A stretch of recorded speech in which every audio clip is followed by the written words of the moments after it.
A man named Oji finds himself underwater. Suddenly, he feels something warm behind him. He looked back and saw a lady approach him. He has never seen her before and thinks maybe she's not a human. He remembered he was a sales boy at a convenience store. He's not had the chance to meet people since his break started. He wonders how he's going to spend his free time. He's happy a new character has been added to the updated chapter of the novel he's reading. He feels a new character at that point in the novel is pretty common and fairly obvious too. Moreover, he has read a lot of books in his lifetime, so that he is now able to predict the end of a story from the beginning. He's read so many epic and fantasy stories. He finds his life after getting old in the unseen future rather comforting. He always has the same thoughts when he walks home. He wonders what will happen to him later if he continues living like that. Suddenly, he sees someone almost drowning in the river and he decides to jump in to save the person. And he does not remember anything else that happened after that. He wonders if he is dead and if the lady is a reaper as well. He worries if the person he saved is alright. Surprisingly, he could feel the lady's thoughts. She says he has another chance of a new life in a new world. He feels he is being reincarnated. He doesn't care what he'll be reborn as, but he thinks his life there would probably be very different than his previous one. Finally, he wakes up in another world. He asks a demon where he is, but he does not utter a word. So he wonders if he cannot speak. He noticed something was wrong with his body. Suddenly, he got whipped by the demon. Elsewhere, the lady could feel what he was going through, so she prays he receives the strength to withstand all the hardships and not lose himself. A long time has passed, and with concentration, he's able to see a status window pop up like a game. He does not know what to do with it. But it is more important for him to avoid the whip at the moment. He eats tasty pieces of dirt, while his superiors eat rocks instead of dirt. He feels all they do in the cave with minimal light is to eat trash, get whipped, and produce bricks with no rest. It is the fate of brick eaters. Suddenly, he receives a notice of a new skill. He is curious if it's an actual skill. He has been given the skill of a great soul, and he feels great about this.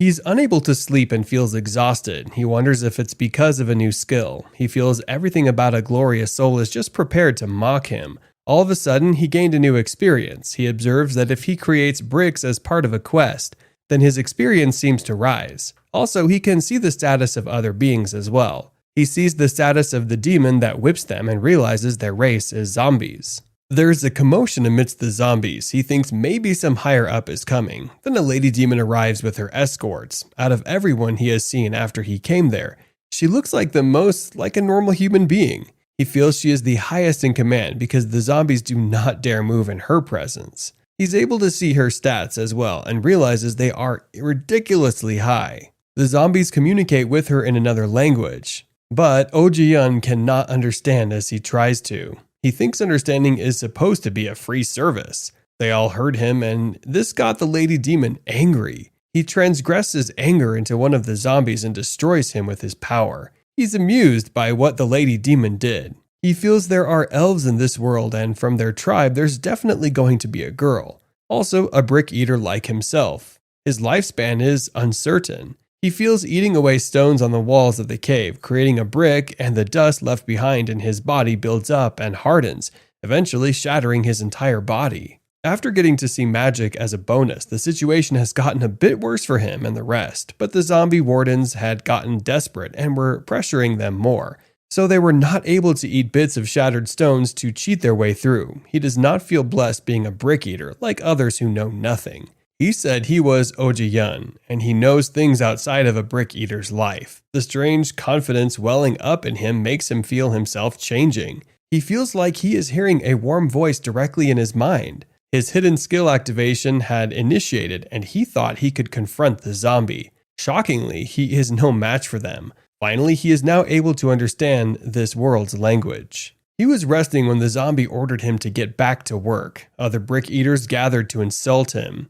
He feels it is okay for them to have fun watching him get hurt than for them to be hurt. So he goes back to work. He's unable to see the sun rise or set, so he cannot tell exactly how much time has even passed. He can only assume that months have passed by. His body breaks down quickly. He feels his life and short fantasy life will end in just a few hours. He thinks being able to understand the language of the place is a good thing. but he feels it will be useless soon, and it would be creepy for him to live like that forever. He wanted to believe that what the lady that sent him there did was a good thing. The lady could hear him and was happy. She apologizes she could not give him any ceremonies or abilities because it is outside her authority. He wishes to see her again and asks if she is really a 9th rank official. Suddenly, the zombie kicked him and he fell from a long distance to another place deep down. He was found by a lady demon and a dog. His body is opened and she takes out the stone at him, amused by it.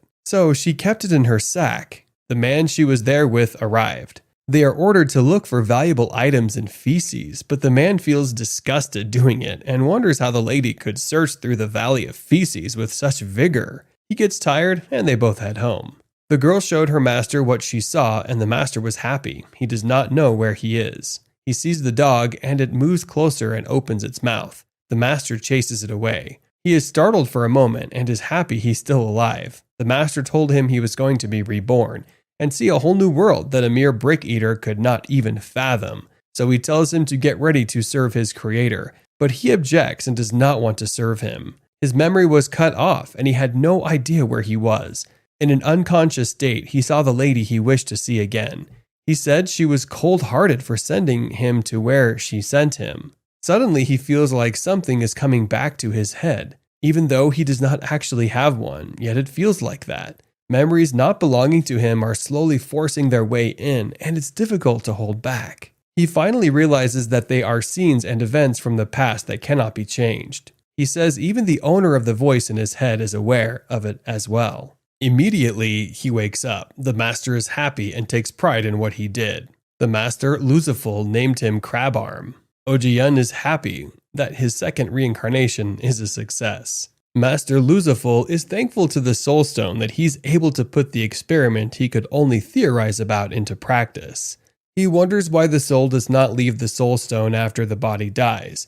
He says he will need a suitable body. He says 3 things are needed for a great body. Those things are just money and more money only, and that they are resources that cannot be found in the dump. But he says it is a miracle that the sky has sent them. He is now completely conscious and is happy. He looks a lot more like a human, but he noticed he was a synthetic zombie and his soul rank and physical abilities had gone up quite a bit as well. Master Luciful calls him his creation and asks him if he understands his words. He asks him to speak if he is able to. He thanked Master Luciful. He said he likes the claw because it's cool. As he was about to continue his speech, the master cut him in. He was excited to know that a soul with intelligence was inside the body, so he cast a spell that would consume his intelligence. He believes the ability of his best servant to think for himself is only a source of misfortune for him, so the spell will teach him the joy of obedience. He was not happy about such an equivalent exchange. My master told him to test his ability. He said his other servants would test him. He noticed it was his first fight in the fantasy world. He sees all their stats. He wonders what he should do because he's not really gotten into many fistfights before. Shockingly, a sudden attack comes from one of the servants. They engage in a fierce fight, but in the end, he splits the servant in 2 with his crab arm. He feels he is on the bad side at fighting. He says he would never hit anyone, even when he is provoked. He feels being able to beat someone into such a state just because he received an order is something he cannot possibly achieve. He wonders if that is the effect of the spell. Another servant says his knowledge of Kung Fu is deep despite having a weak body build. He walked up to him and asked him if he had the conviction to exchange fists, but the way he talks worries Ojiyun. How the servant talks makes him wonder if the place is a fantasy world. The servant tells him he will let him have the first move, so he indulges him to use his techniques. He still seems confused and feels the servant looks really strong. The master told the 2 of them should stop running their mouths and show him in action. Also, he told them not to forget to fix the floor they broke. He swears to put their heads on a dog's groin if they leave it to be. The servant says he will finish the fight in 1 move and follow his command. So they begin to fight. Ojiyun plans to hit him with his crab arm and see if it will work out somehow. But it seems the servant is having the upper hand. The servant told him that fighting strength with strength makes one ignorant, and he says only an educated one will flexibly bend the strength with his skills. The servant told him he would teach him a lesson. The servant used a deadly attack on him, but he failed and had exploded. The servant was angry that he could not pull off such techniques. He's happy he won against the servant. The master asks if he likes his new body. He said yes. The master says he could feel the soul shackles effects affecting his way of talking, but it's unavoidable. He told him he would have to work to his bones as his assistant if he wanted to repay the experiment fees to create him. Ojian feels it is better to be a scientist's assistant than being a brick eater. Later, he is testing the power of the crab arm, but he cannot control it because it's too strong. He cannot even fix the floor because of his right arm. He would have appreciated it if he could live a daily life without problems. The master saw him and told him to stop breaking those rocks and continue with some work. He feels adamant about it, but he had no choice but to be loyal to him. At least in his world, reviving the dead is still in a faraway future. But it is possible in a fantasy world. He plays with Sundae, the dog. He was shown the person the dog follows the most in Lucifer's laboratory. Ark of the Palace. She's the master servant who does not have a name, cannot talk, and is too weak to boo. He noticed after a while that she did all the chores and no one else was helpful. He thinks about how useful these people are. He also wonders if Lucifer and his underlinings always have a loose screw, including him. Then he went outside and saw the underground city of darkness. Ojian is taken on a tour around the underground city of darkness by the female servant. All he saw there looked dangerous to him. He saw bandits and assembled villains filled with greed and murder.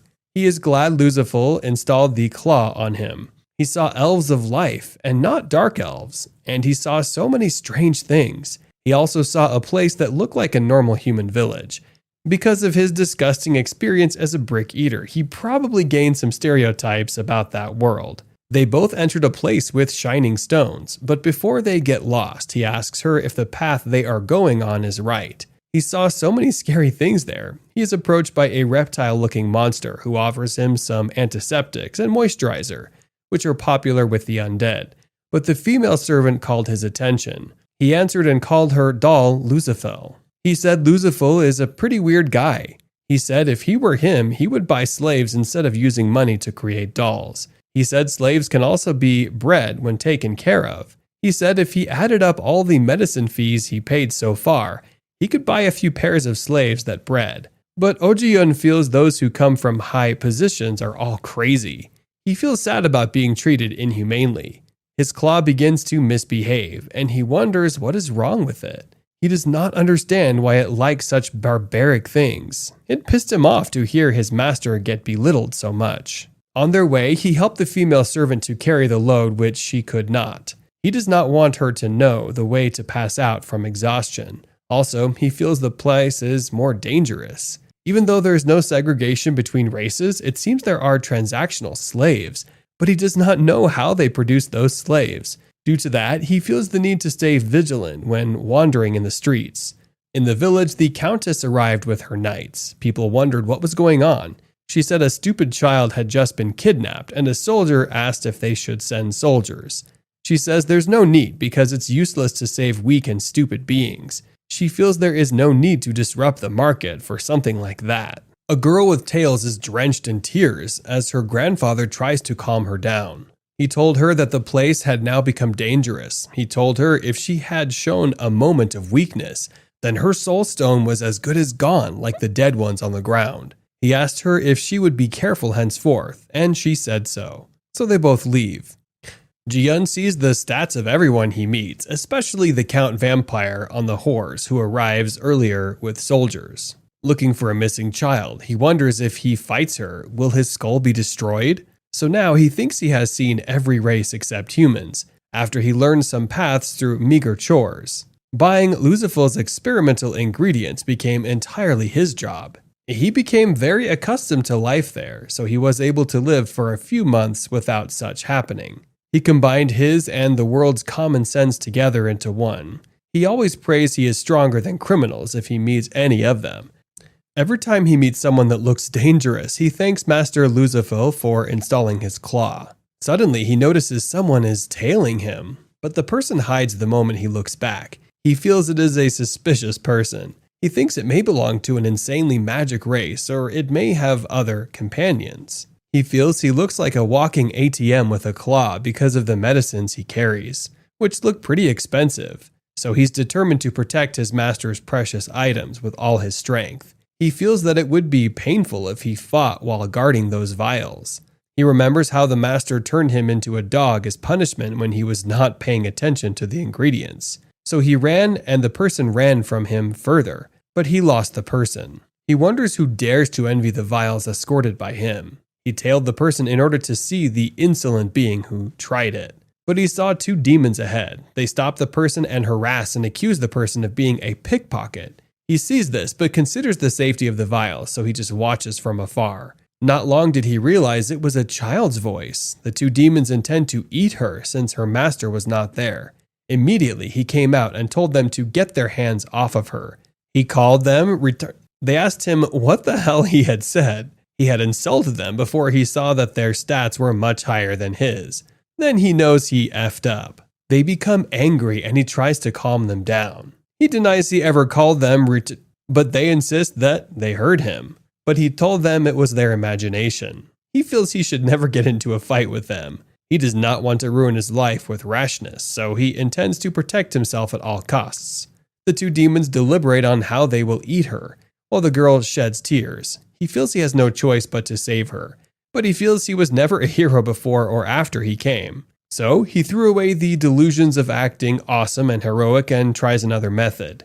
He then offers the vials as trade for the girl. He offered his hand to make a deal, but as they shook him, they broke his hand. They knew he was trying to scam them. He told them they should have rejected his offer instead of violence. He was attacked and hit again. He feels relaxed because he does not feel pain, but worries he will not be able to move. He apologizes for all he had said and wonders why they are still angry. They cut the girl's skin with their fingers and her blood enters his mouth. He always feels mad about failing. Suddenly, he noticed his consciousness was leaving him. A new hidden skill is now active. The skill description states that even if he has no intestines or guts, his list for blood and flesh will always remain. His body changed and his eyes became red.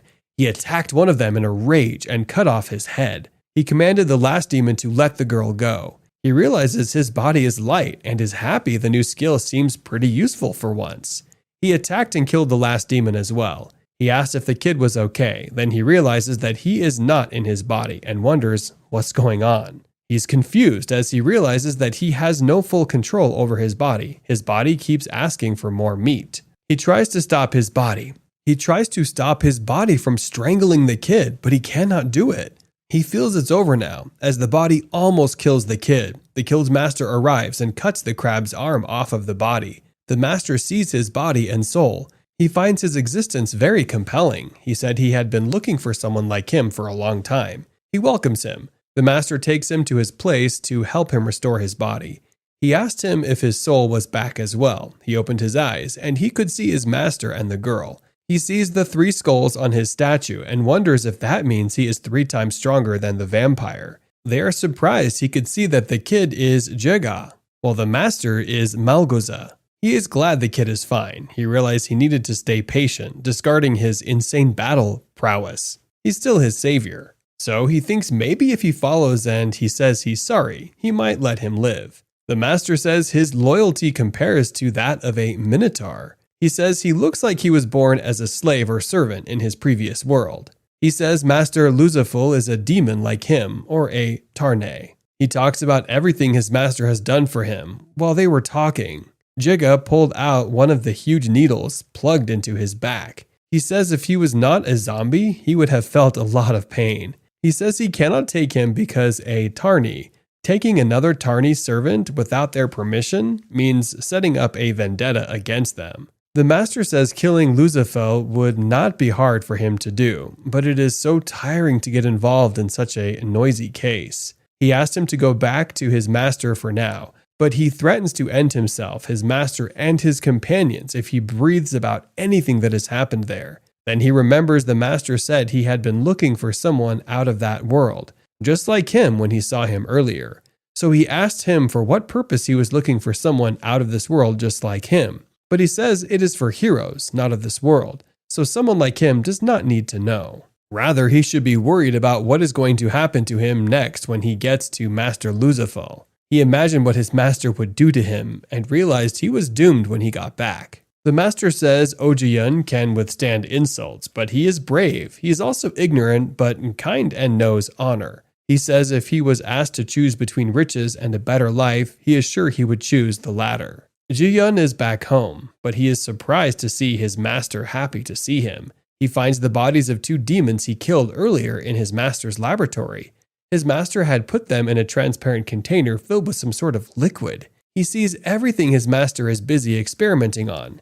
His master said he is something for what he did. He finds it amazing to see such things to experiment on. He feels his glorious day is just only a step away. He dreams one day, if his experiment is successful, everyone in the world will know his name is Lucifer.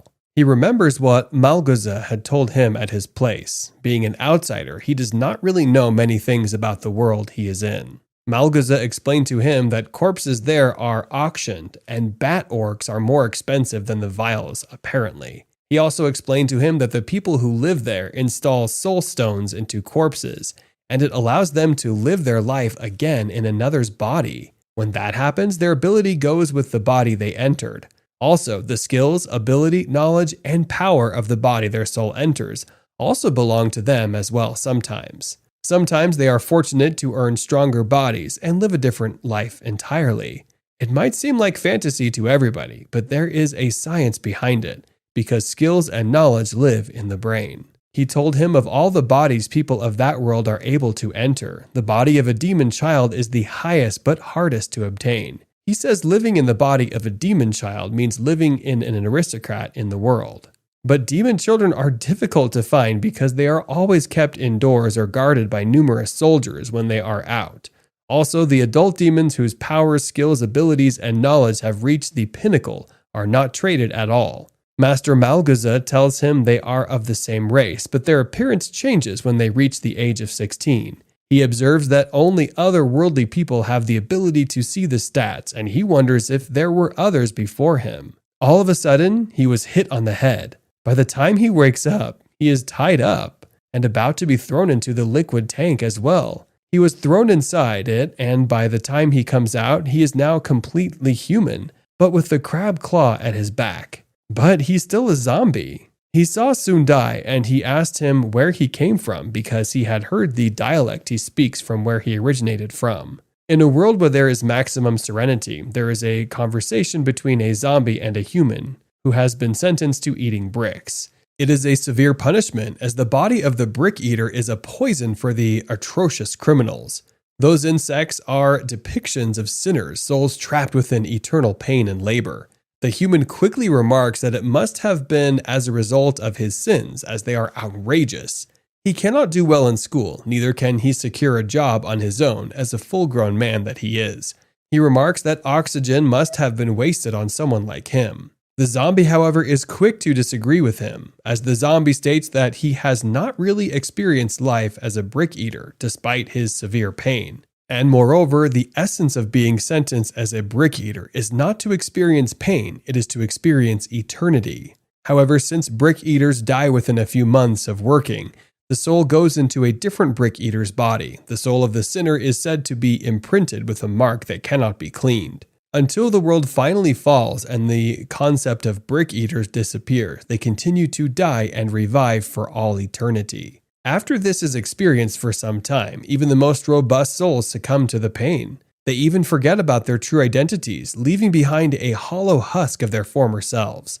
The zombie states that if he eventually appears as someone who is sentenced to brick eating, and all he experiences is pain, then he has truly accomplished being a brick eater, who has gone through pain for eternity. He admonishes him more as they are set to continue on their journey. They find their way into an enclosure where a beast is being decomposed. The human is surprised at the sight of this, as the zombie explains that their boss does this to try out his experiments, and also to make them very useful for himself. They will also go through the same process. He is, however, confused, as it is said that the beasts do not feel pain. How come the one in the experiment box is feeling pain? The zombie again enlightens him after the experiment is done. After a few minutes, and they are allowed to view the outcome, The zombie further explains that the servants who appear to not be useful will be solely eliminated, as only the useful ones will be attended to. They divert their attention as everyone gets to work. The laboratory at the time is very dirty and must be cleaned as everyone picks up one corner of the other to tidy up. However, in the process of cleaning the laboratory, they are interrupted by a robber who has come to take it from them. The robber is caught by the humans amongst them as he assures his boss of everyone's safety. His master commends him as he inquires if he knows why he was given the name Clawdoll. He does not have any idea, as the master explains that it is because he is quite industrious, and he always assists with things all the time. His master remarks that there is upcoming research to be made, and the only way he can help by not obstructing his job is to obey every instruction and not just meddle in things he likes. He affirms to hearing his boss as he excuses himself after addressing Clawdoll. The zombie remarks that it's quite easy to become Mr. Lucifer's favorite. However, he still needs to learn a lot of things from the zombie. Apparently, his master had sent him on an errand as he was sent to secure an important ingredient for the experiment. He sets out to go on his journey and acquires the ingredients on getting there, but he is warned to take caution and also report back to his master that this will never be possible next time, as it is more like taking a risk on behalf of his master. He states that he will report to his master no matter what he is told next time. He affirms as he decides to return to his master. However, on his way back, he is tempted by a demon to go against his master's instructions, as he will only get used and trashed as the slave that he is if he keeps following his master's orders. Claw only ignores him, as he is not ready to listen to anything he seems to spill out of his lips. Claw decides to continue on his journey as the demon is interrupted by his young granddaughter, who insists that she wants to eat cake. He states that there is no cake as she becomes really angry, tagging him as a liar and an evil person. Claw had already returned to his master at the time. His master welcomes him back home. However, his reception changed when it was time to perform his experiment. He lays Claw down vehemently and examines his body. He curses uncontrollably with frustration, stating that his body is weak and that did he not warn him not to waste himself by doing menial tasks. After this, different experimental gadgets are inserted into his body as he is confused. It is probably time to turn him into a beast as he is unable to feel any pain. A girl whom he had met earlier was also part of the process of turning him into a beast, as his master had remarked that there are many benefits to being a beast.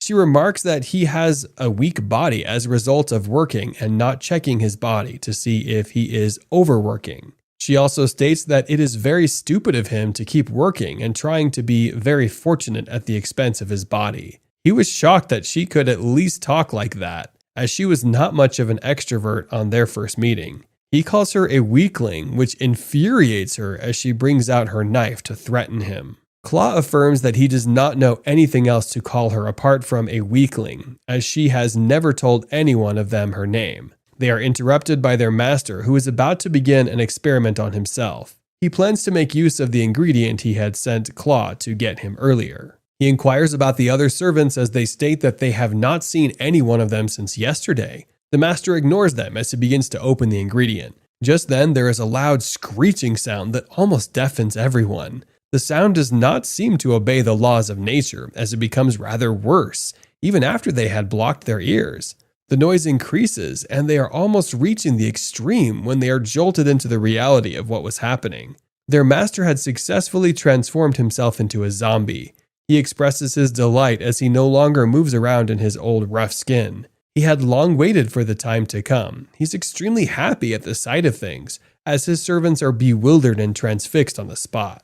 Things became different immediately. Their master's shape had changed. The first zombie and the girl that was first mistaken for an introvert became rebellious as they slashed through their master without the slightest look of mercy. They affirmed that his oppression is over and they are now free. However, this also did not remain as concluded, as the two parties antagonize each other. The zombie wants to take control of things against the wishes of the girl, as she disagrees immediately. He strikes her hard as he affirms that the conversation is very meaningless, and there is obviously no need for it. He is very angry as her rebellion will only make things worse for him.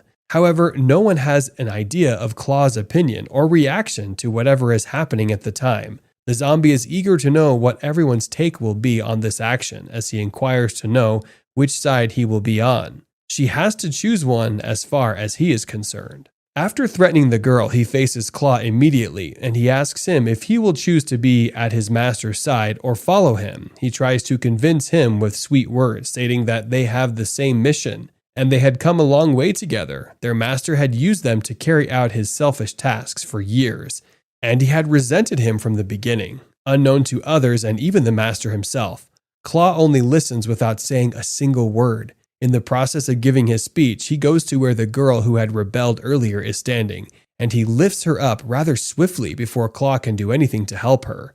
He had warned her to run earlier, but her weak trait gave her in. The zombie slashes through her with his hand as he curses her and tells her to join their deposed master in hell. Claw disagrees with him and his way of doing things, despite his unending effort to convince Claw. The zombie, sensing that Claw is also determined to be rebellious, had made up his mind to eliminate him right there so that he can rule on his own and attain his freedom alone without any opposition. The zombie inquires to know why he is so stuck with being loyal to their master who dethroned the king at his own detriment. Claw does not see any reason to go against his master as he prefers to fight against the zombie.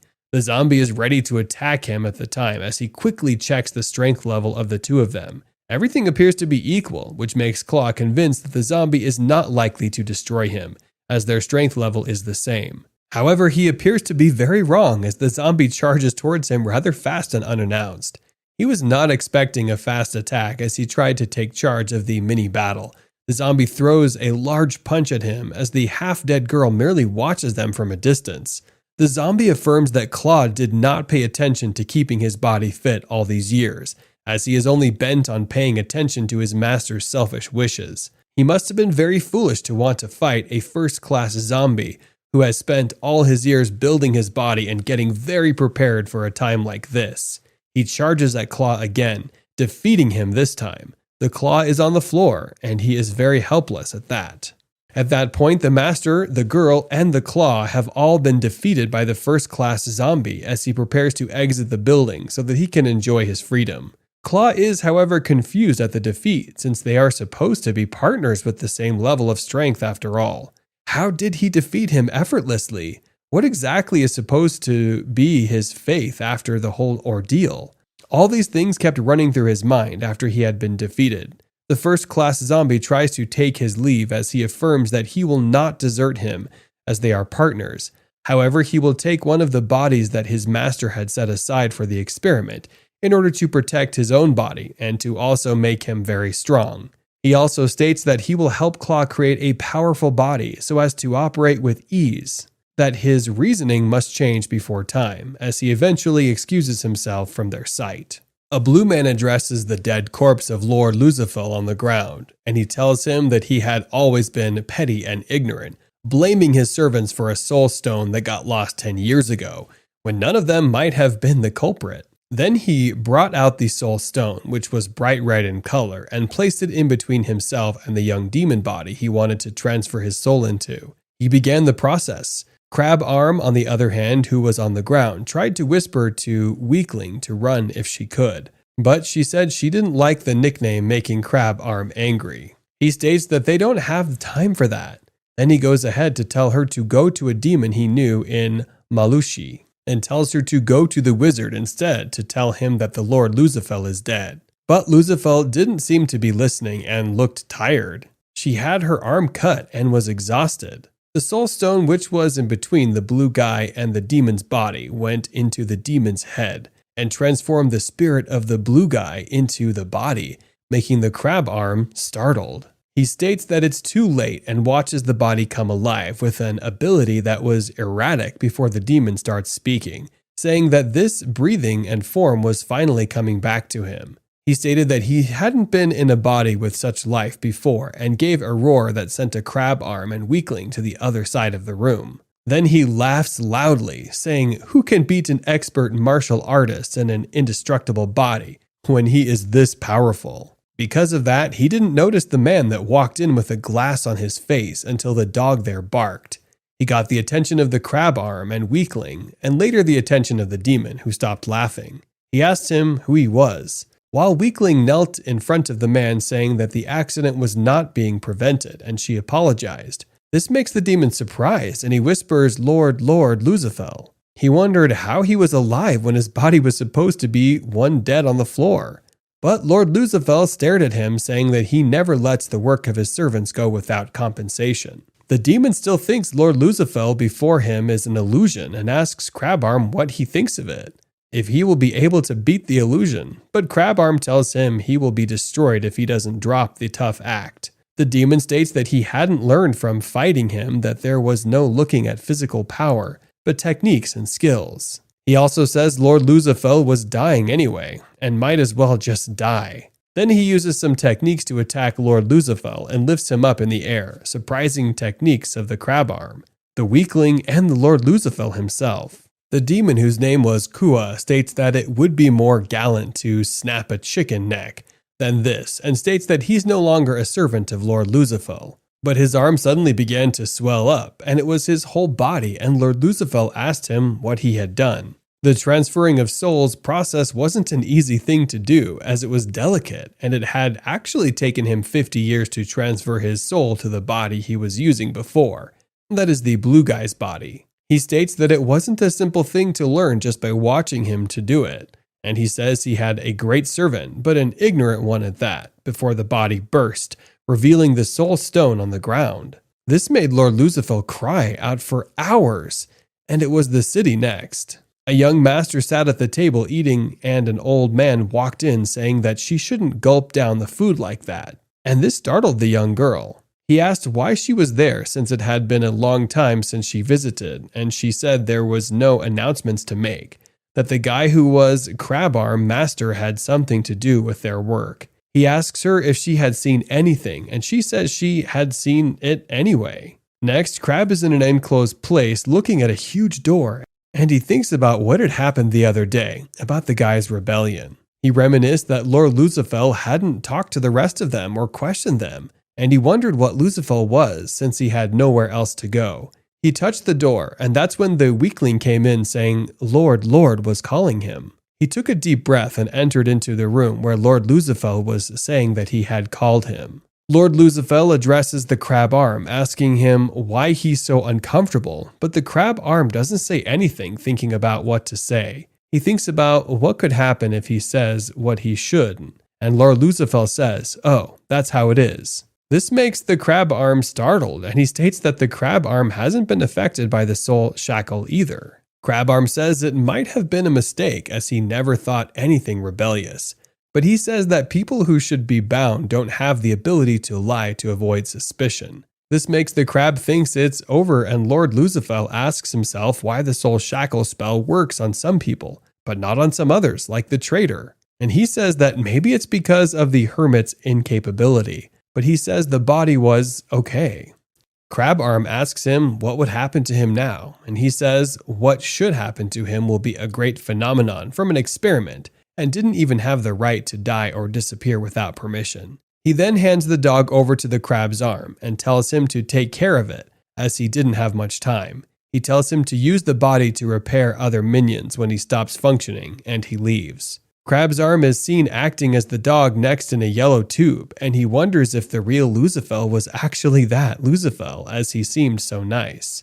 He wishes for Sundai, the dog, to get reincarnated into a rich family, as he was already dead, and used the body to repair a weak arm that was cut. He talked to himself the whole time, wondering why Lord Lucifer was so nice, and trying to figure out the process to run the machine, and soon the weakling was repaired. The Lord had her 2 arms back. He decides to ask her the question if the old Lucifer was the same as the new Lucifer, and she says yes, even though the soul had been changed into that body. She says that the real body of Lord Lucifer was actually collapsing, and that's why they were trying to repair it. And outside, the young master from before and his old master are seen trying to get into the Ark place, but they are pushed back by a supernatural power. The servant says it's too strong, and the young master gets angry. She says that if what she feared about Lord Lucifer was true, The horrors of those days would happen again. The young master is telling his servant about the horrors of the past, about the rascals who wanted to do some research,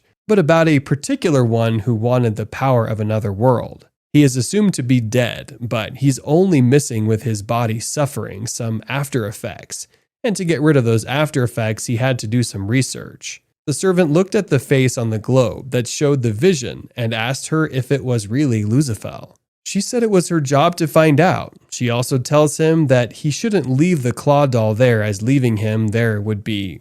She suddenly falls asleep, and the servant carries her out, saying he will do her will. And next is Lord Lucifer's place with a claw doll and weakling listening to him. He tells them that a soul's character is based on the body, as the parts of the soul which are not complete in the soul stone will be determined by the physical body of the other. He tells them that the same soul might now have a different personality or technique according to that body. This makes the claw doll remember that Barktos he has eaten, and Lord Lucifer tells him that it is his body's characteristics, as he is made of different species, namely a ghoul, zombie, crab, and other things. He tells him that it is a complete experiment, even though the synthetic Tarnay body was lost, and that was why they needed to speed up the research. Clawdoll thought he was optimistic about that, and thought he would be optimistic about fighting the cannibal instinct too. He proceeded to clean the storage that was in place, and was about to do so when he felt a movement behind him. He thought it was a rat, but he knew it wasn't when the huge body in the storage moved up at him. He thought the old body of Lord Lucifer would be dead by now, and proceeded to ask him if the young demon was actually Lord Lucifer. The form brings out its tongue and calls him an insolent, saying he wasn't even afraid at the body. Then the claw doll recognized the person as Malgaza, who had just taken another way to enter the place. He asks him why he was there, and he states that he had come to warn him to leave the place, even with the Tanai connection, as it was no longer safe. Then he left the place to make a new claw doll. What had he meant by that? But he soon understood what he meant when he went to Lord Lucifer again. Lord Lucifer says he had come at the right time, as he needed him for an experiment, and before he knew it, he sent a spell to claw the doll, pinning him down and removing his arm. Lord Lucifer then asks him the origin of his soul. Lord Lucifer demands him to show him his soul as they start the experiment, and different scenes are shown before the claw doll wakes up from his dream or nightmare.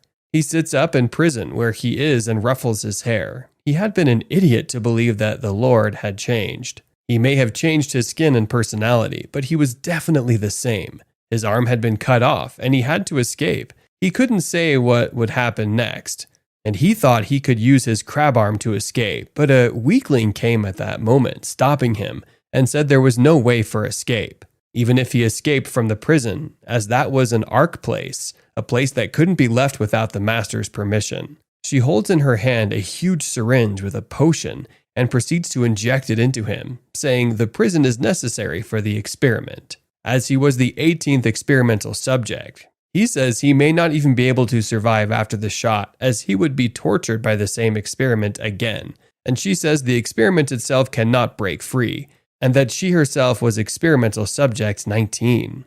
He tells her that she would be able to survive it, as she was the smartest and wittiest of them all, that she may even be able to outlive Lord Lucifer. This makes her angry, and she says that she wouldn't be able to outlive him, or her existence was connected to his, and an independent life was impossible to comprehend. She suddenly gets close to him, and tells him that when he remembers her next, he shouldn't remember her as a weakling, but a Bobby. And he asks her if she was already getting her memory, but she suddenly hits him from behind. Next, she is seen dragging him across a hallway, and helps him escape. He hears some voices around him and notices that the people were trying to save him, as he was quite scattered and dismantled. Then he roars awake with red eyes. The young master wonders if they had given him too much blood, and he suddenly recognizes them, calling the young master's name Jigga. She hugs him and exclaims that he has a waste now because he was scattered before and had to be revived with his soul stone. He is left wondering if it was Lord Lucifer that did so. Then he notices the exterior of the ark place and recognizes it to be the trash where he used to work. The weakling, on the other hand, is before Lord, and he is telling her to go and bring a claw doll, as they had to start the experiment. It is night, and everywhere is dark and frightening. Ji-yun teases her by asking if the outside is so dangerous that she needs a bodyguard, but she shuts him up because she does not want to have a meaningless conversation with him. She bans Ji-yun from coming close to her or trying to act familiar because they do not know each other. The mere sight of Ji-yun fills her with a sort of anger she cannot explain, which makes her heart want to pop out.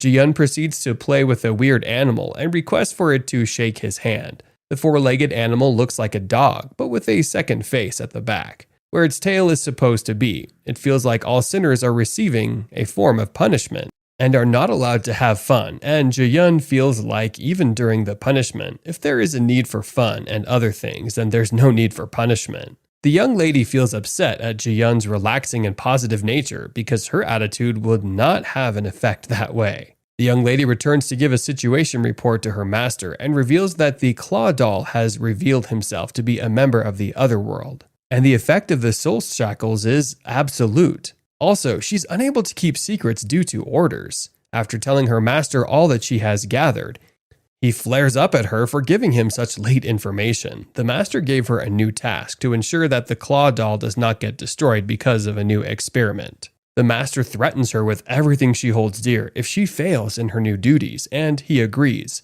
Outside, Ji-yun meets some people and refers to them as his comrades, but they immediately rebuke him. He meets an old master who is with a little girl to teach him how to beat demons, and corrects that his name is not Claw Doll, but Ji-yun. Ji-yun introduces himself as one that is neither a slave, a servant, or a lowly being to anybody but his own person, which pleases the master. After the introduction, Ji-yun tells the master that his friend is in a dangerous situation, and she will need help immediately. The master asks Ji-yun if he will need to kill Lucifer to save his friend, but Ji-yun hopes it will not come to that. But he equally needs insurance to threaten him in order for their plan to work out well. The master asks Ji-yun if he is from a Tarnay, but Ji-yun does not provide an answer because he feels the master may be asking the question to help him defeat another Tarnay. Instead, he tells the master that Mr. Malgaza first gave him the advice to kill Lucifer when he was moving some vials, but he's still thinking about it.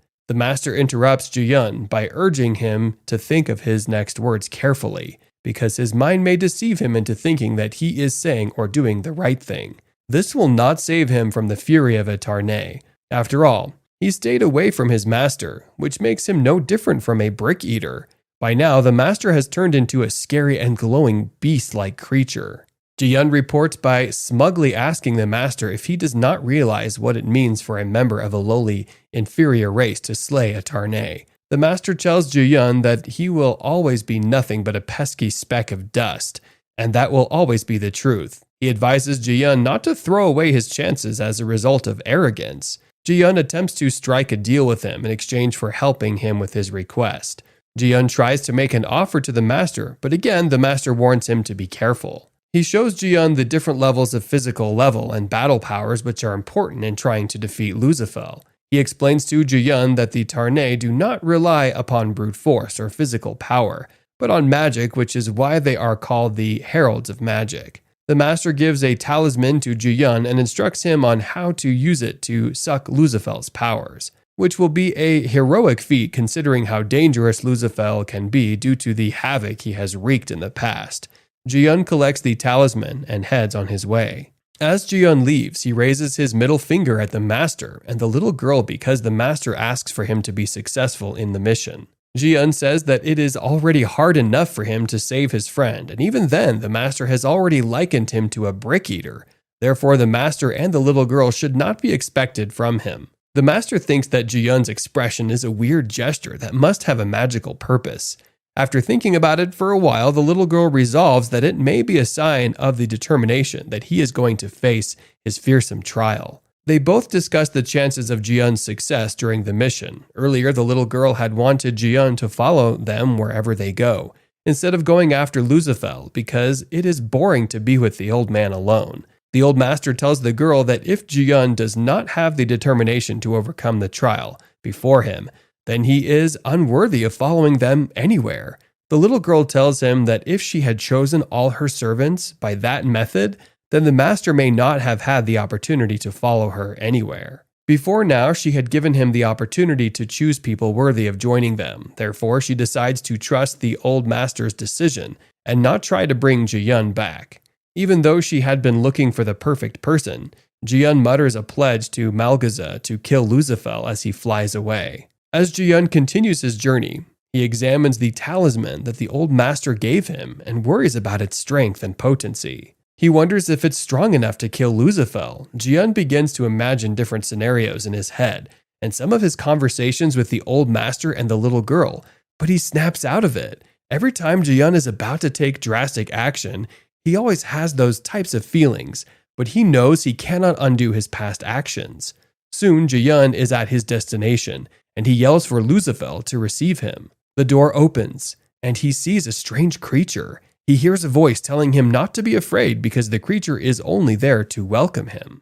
Ji-yeon is shocked at seeing his friend's condition and demands to know what was done to her in his absence. Lucifer asks Ji-yeon if he is also interested in the experiment, which is referring to Ji-yeon's friend that is bound to a chair. Lucifer tells Ji-yeon that it was an unexpected accident to have him leave the Ark Palace, which ruined all his scheduled experiments on him. Lucifer refuses to hear any explanation because commoners are fond of misusing every opportunity they have to always do such. To him, unintelligent minds tend to deny even things that have already occurred and does not need a denial of reality. Lucifer is angry that a creature made use of a loophole in his jurisdiction which has interfered with his plans, and he cannot forgive that. To rectify it, he is determined to know the causes and answers to everything about the soul, the will, and the magic. This will make them understand everything about the loophole, which will lead to a better existence.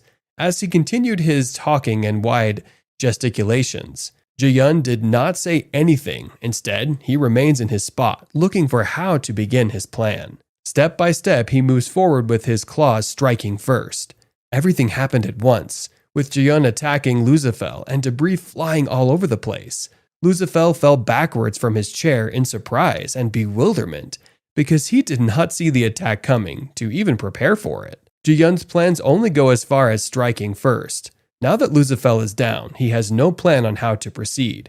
From the ground, Lucifer says that Ji-yeon's action is an expected development, and he thought Ji-yeon will be submissive. Instead, Ji-yeon shows his treacherous side, which Lucifer did not think that Ji-yeon is capable of having. As Lucifer continues his speech, a ball light appears on his palm, as if it is made of a wire with a black hole in his center, which gives it off red flames. Lucifer suggests that they both calm down, but Ji-yeon will hear none of it. Ji-yeon knows that hesitation will easily lead to his death. He tells him that even without his limbs, he will still be able to communicate. Suddenly, Lucifer starts to cry and wail loudly, telling Ji-yeon to consider all the research he has to carry out, but Ji-yeon does not answer. Ji-yeon thinks that he has a lot of debt to repay, and at the same time, he would not like to be a betrayer who uses an underhanded method. To him, he regards himself as an honest person, but regardless of that, he must get rid of Lucifer.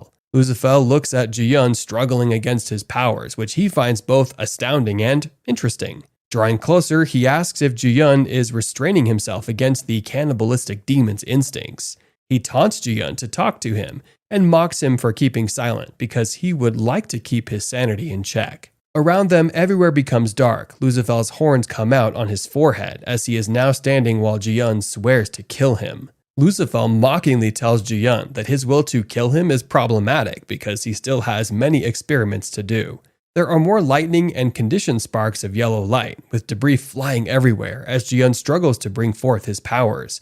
He falls to the ground. In a crawling position from the high place he was standing before Lucifer started talking. Lucifer changes his position and unfurls his wings.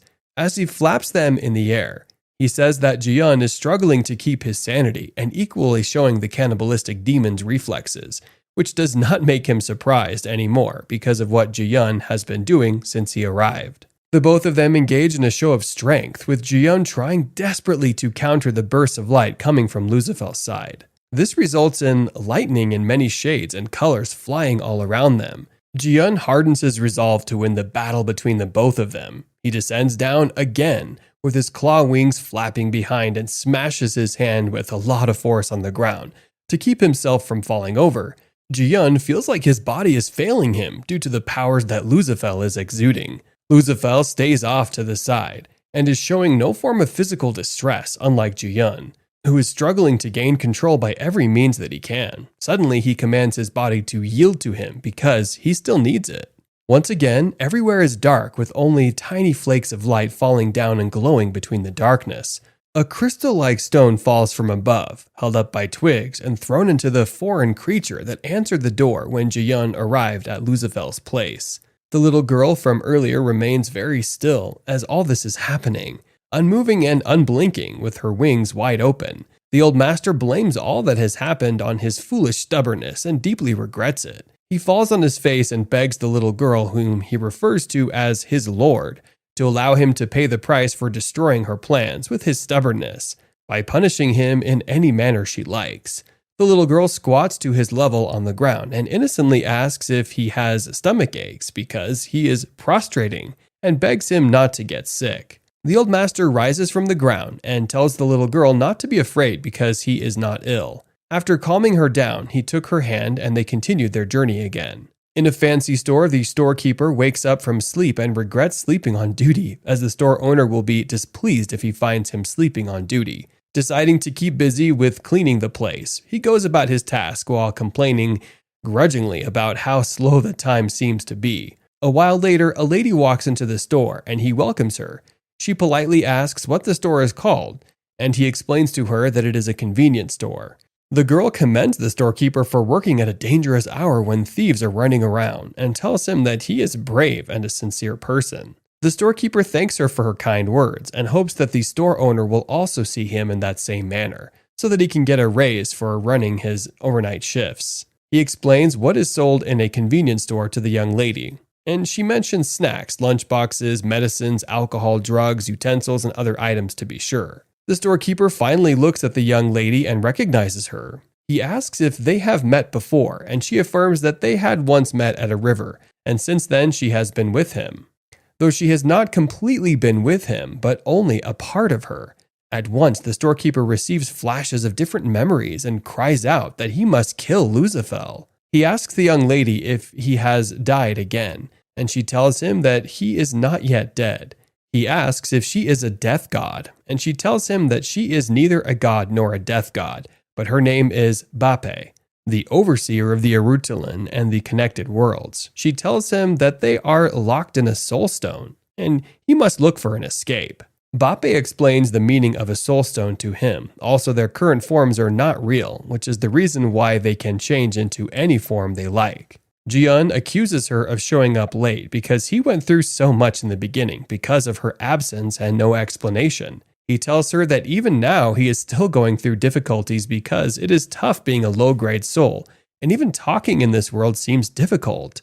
As they went back and forth about their experience, Jiyun tells her that even through everything, he managed to receive help up to the present moment, because Bape helped him communicate with other people in the world. And thanks to her, he is now where he is. Bape is surprised that he has fully become aware and asks him how he became aware. Jiyun tells her that he realized only at that moment. However, the longer you exist in that world, the stranger you will feel. Though he admits that he has read comics about other dimensions. Their current world is not as friendly as the stories he has read, but the new dimension is kind to Jiyun, as it has given him special power, which is not supposed to be possible unless someone intentionally made it happen. Bape decides that they will need to solve the reality in front of them in order to proceed. She opens her arms widely, and Jiyun begins to see differently. She tells him that from then on, he will be able to see the reality of the Soul Stone. She explains that the Soul Stone is a form of prison, with other spirits residing in it apart from them. Most of the spirits are locked up in shadows, in similar forms. As Bape continues to show him around the Soul Stone, they meet with the guard of the place, a creature with a strange form and wings hovering above them. Jiyun asks Bape if they will be free after defeating the guard. The guard repeats strange sounds, and Jiyun accuses him of cleaning up after Luzafel. Bape shouts for him to watch out as they begin to fall uncontrollably. Jiyun reaches out to save Bape as he changes into a form with wings. The hovering creature denies being the guard just as Jiyun begins to hear a voice belonging to Bobby. The voice chants a strange message about the worship of Luzafel and the truth. Bape is still wrapped in Ji-yun's wings, and he continues to move away from the strange creatures chasing them. After giving the creatures a healthy distance, he observes that they are no longer coming close, but are chasing things that are only nearby. They both try to think of the best thing to do in the situation, since they found someone who looks like the guard of the place. The strange voice, who Ji-yun had referred to as Bobby, says that her mental state is not too optimal and urges him to calm down because he is being too restless. Ji-yun tells her not to pay them any mind, and she says that she must have heard wrong because she may have been hallucinating out of false hope. While Bape tries to make sense of what the strange lady meant by false hope, Ji-yun says that according to the novels and manhwas that he has read, their situation is quite a cliché. Ji-yun feels like it is a situation where the comrade becomes brainwashed by the enemy, but even at that, the comrade may still have his old sanity left somewhere within his body, and this will help them have a change of heart and later return back to themselves. Ji-yun decides to hold on to these types of tales that he has read from novels and manhwas to the hope of everything playing out like that in his own reality. While he continues in his fairy tale, Bape finds his reasoning absolutely delusional, but says nothing to him. Ji-yun thinks of the next action to get them out of the soul stone. He's able to get close to the strange being, but has no clue about what to do next. Bape suggests that he might need to show his face to the guard, and even make conversation with him. Ji-yun is nervous at the weak plan that Bape has for him. Looking up at her, he asks her to tell him honestly if she thinks the plan will work. While she is not sure, she thinks that giving it a try is better than not doing anything. Ji-yun moves closer to the strange girl. Stuck in her forehead is a mental key, and on her body, 3 metal thorns pierce through her. Without knowing how it happened, the key came off. Bape asks him if it worked, and Ji-yun tells her that it only made it harder to approach her. Well, it did not make a way for them. It's a drastic change. She asks if he knows what the object was, and Ji-yun tells her that he can sense Lucifer's heavy magical influence emanating from it. Bape tells him that it's a soul-restraining spell, meant to control and manipulate the guard.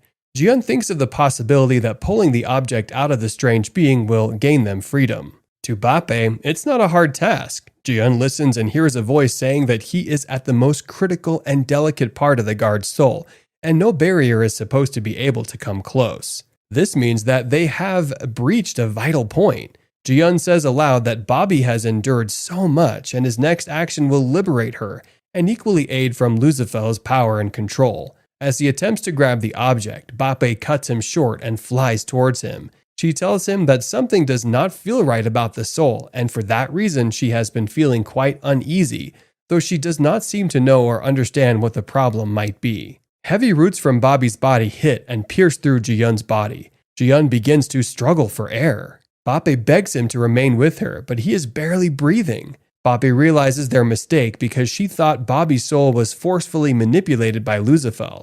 Bape tells him that Bobby is committed to Lucifer, and contrary to what they have been thinking, she can now see through her soul to understand that she is doing everything of her own free will. Bobby takes a dagger and approaches Ji-yun, who is shocked that his friend would attempt to use a dagger on him, because it makes no sense. Everyone starts to hear a voice from different places, including Ji-yun, the old master, and the little girl. The voice says that it is time for him to return back to his comrades, because there is no meaning for him in his previous life anymore. Sparks of light began to light everywhere, just as they did when Lucifer called it from forth before. But the dark circle remained in the middle. A burst of power emanates from the circle, and the voice begins to talk again and refers to the burst of light as the light of grace. After seeing the light, he feels that nobody should judge him for the crimes of his past anymore, and like before, everyone who is ignorant enough to do so will be punished. The little girl fearfully holds on tightly to the old man as the voice reveals himself as Lucifer, who has returned once more. Everything becomes disordered. Ji-yun feels like his body is going to be torn into pieces, and Lucifer mocks him. He tells Ji-yun that when he still existed in his physical body, everyone knew him as a crab arm, and he was his servant. Now that he has lost his physical body, Ji-yun's soul will serve him like a royal slave. Bape comes to Ji-yun's side, and she's relieved that he's still alive. Ji-yun's soul begins to dissipate, and as it continues, he may disappear into the abyss.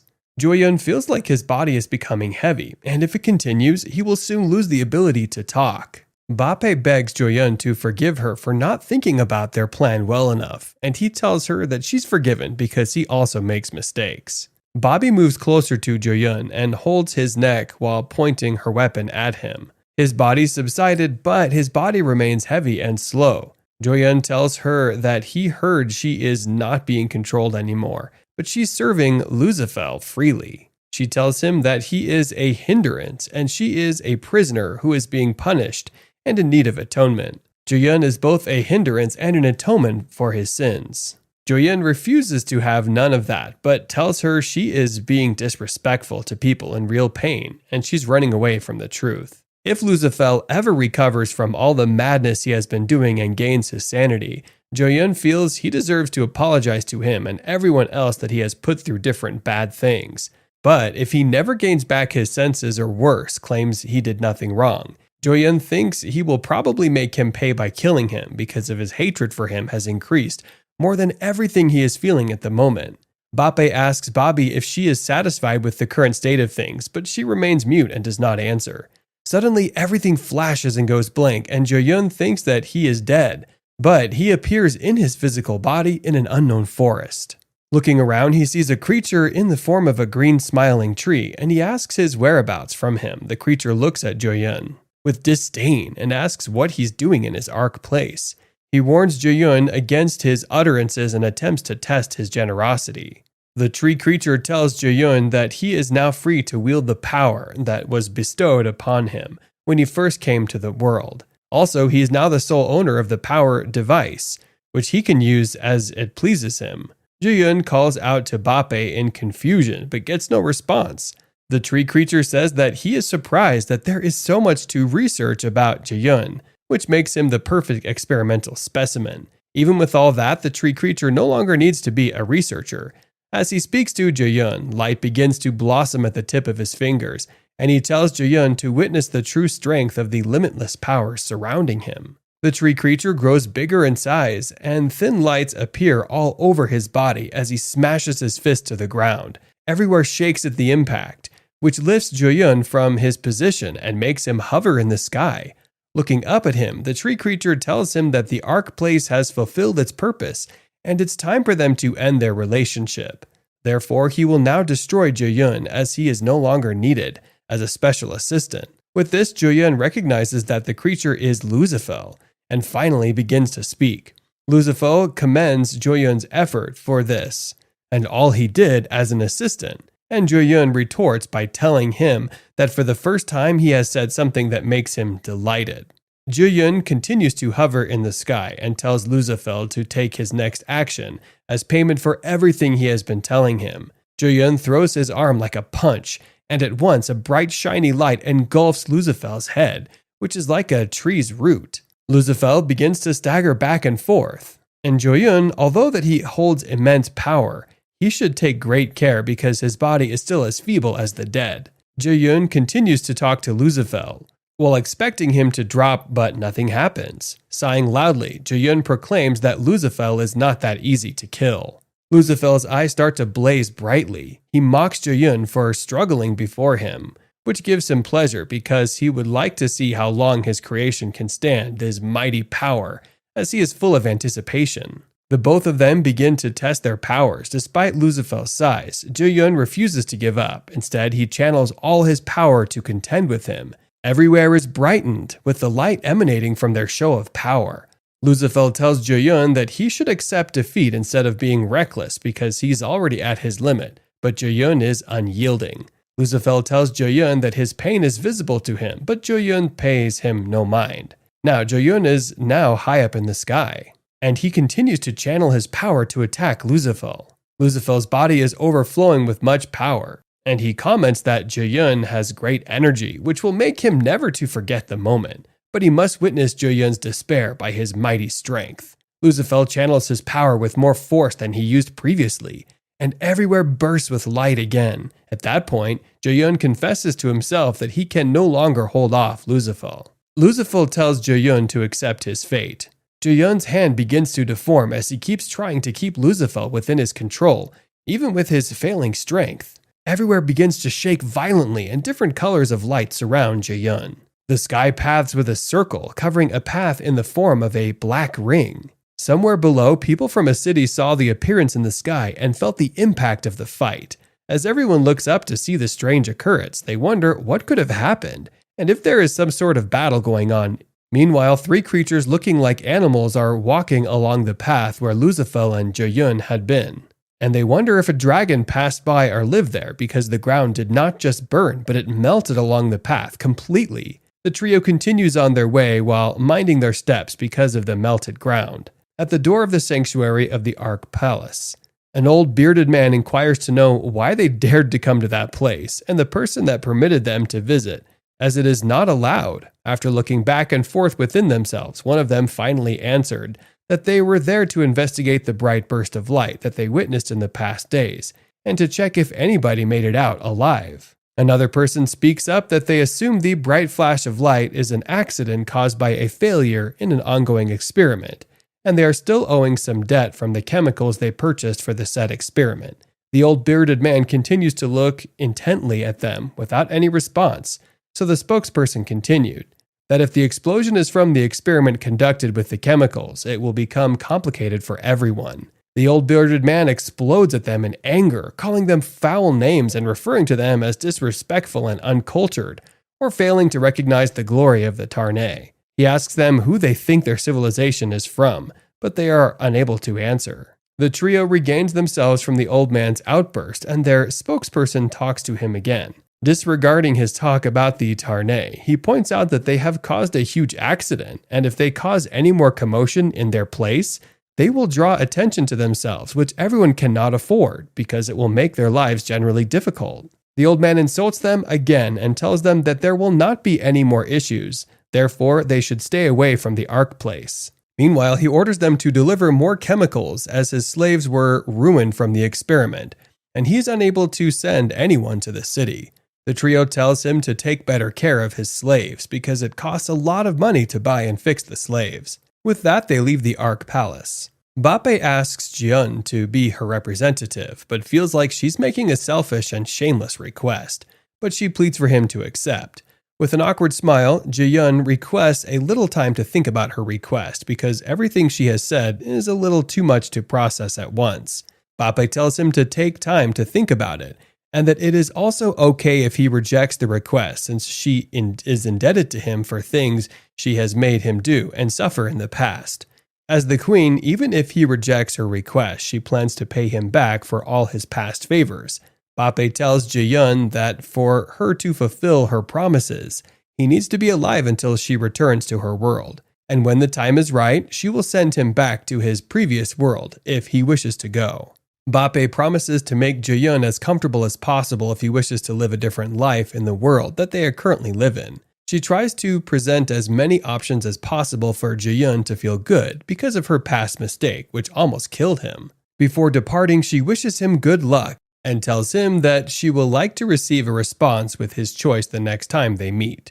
Suddenly, Jaeyun wakes up to find himself on a raised bed with the old master and the little girl by his side. The little girl and the old master talk to him to ensure that he is really awake. The old master verifies that Jaeyun's soul stone is working correctly and repeats his name to him to ensure that he is okay. Jaeyun slowly processes his surrounding as he starts to get acquainted with being a free person rather than a slave. The Ark Palace has a musty smell that is harmful to the body and a chilly air that is unfriendly. Jaeyun and the little girl take a tour around the place, and he concludes that the place is unpleasant, which is why nobody ever visits Lucifer. Jaeyun checks his status and notices that his numbers are quite high compared to when he was a brick eater. Jaeyun notices that he no longer has some of his old skills. He has new ones, and he retained the skills Bape taught him. Looking over his body, he sees that he is covered with scars and injuries, reflecting all that he has been through as a brick eater and a zombie. The old master talks to Jaeyun about how he entered the present world. He asks Jaeyun to tell him what the person that summoned him into the world said. Jaeyun looks confused and wonders what the old man is talking about, but the old master explains that he is able to know things about Jaeyun just by observing him. Jaeyun has special talents, but there are things he has experienced and passed through that his special talents alone could not have helped him to overcome. The old master insists that unless Ji-yun has the blessings and guidance of a divine being, he would have ceased to exist, especially since his soul stone got broken. The old master tells Ji-yun that he is very interested in the person that has summoned and protected him from the other world. The old man asks Ji-yun to confirm if he has said anything wrong, but Ji-yun told them that he does not know because he's always thought that he was lucky rather than getting help from someone somewhere. Afterwards, the old master and the little girl held a conversation concerning Ji-yun's obvious denial and lies. They decide that it was her first time of seeing him lie, and perhaps he may have concluded that he can no longer trust anybody and is now accustomed to their world. It has been 10 days since Ji-yun got his new body, and he continues to adjust to his new body. Though everything else is going well, he can do the basics, but he's unable to see Bape. Ji-yun wonders how he is supposed to learn things and become successful without guidance, as everyone expects him to know everything. He continues to practice with the sword and notes that the previous owner of the body may have been a swords master. Now that she is inhabiting a real body, Bobby's words are now easier and clearer for Ji-yun to understand. She tells him that the sword skill he has is his and not for someone else.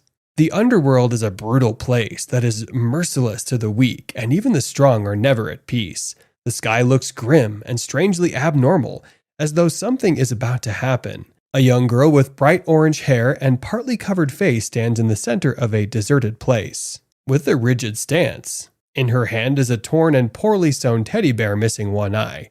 She looks around, and suddenly 4 faceless creatures appear before her, each with a sword. Ji-yun and Bobby are in binds, with Bobby sitting down and Ji-yun grumbling on the floor beside her.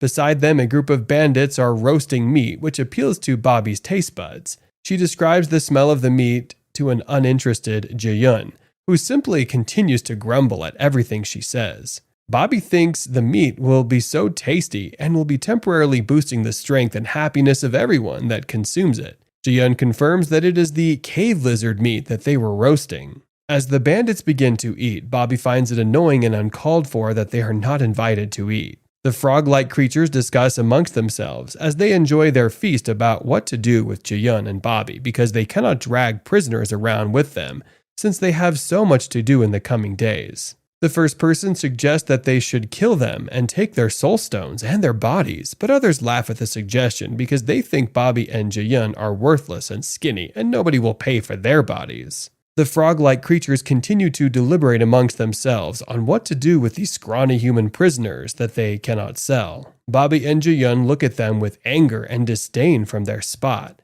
and Ji-yun blames himself for letting them get captured because he lowered his guard. Earlier, Ji-yun had been tired and overwhelmed because it had been so long since he had a living body, so everything feels unnatural and strange to him. Mostly, the desire to eat food and sleep makes him more overwhelmed than anything else. During their journey, Ji-yun and Bobby stop to eat food to regain their energy before proceeding. After eating, Bobby suggests that they sleep in order to feel refreshed for their journey, and he agrees, which is how they were captured.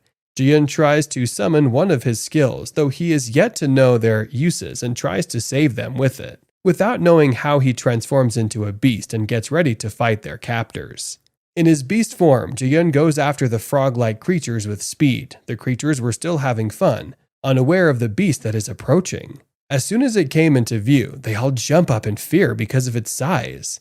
They tried to be brave by commanding it to stop, even as they wonder where it came out of from. But Ji-yun neither stopped nor answered them. Instead, he closes the distance between them. The creatures began to move back, declaring it an emergency situation. They became confused about what to do, but one of them shouts for everyone to get into formation and stop the beast instead of panicking. With a loud growl, Ji-yun comes to them as they all pick up their weapons, ready for attack. The beast moves swiftly, and just as they try to shoot arrows at him, they could not find him again. The creatures did not see him coming, and he begins to take them one out after the other.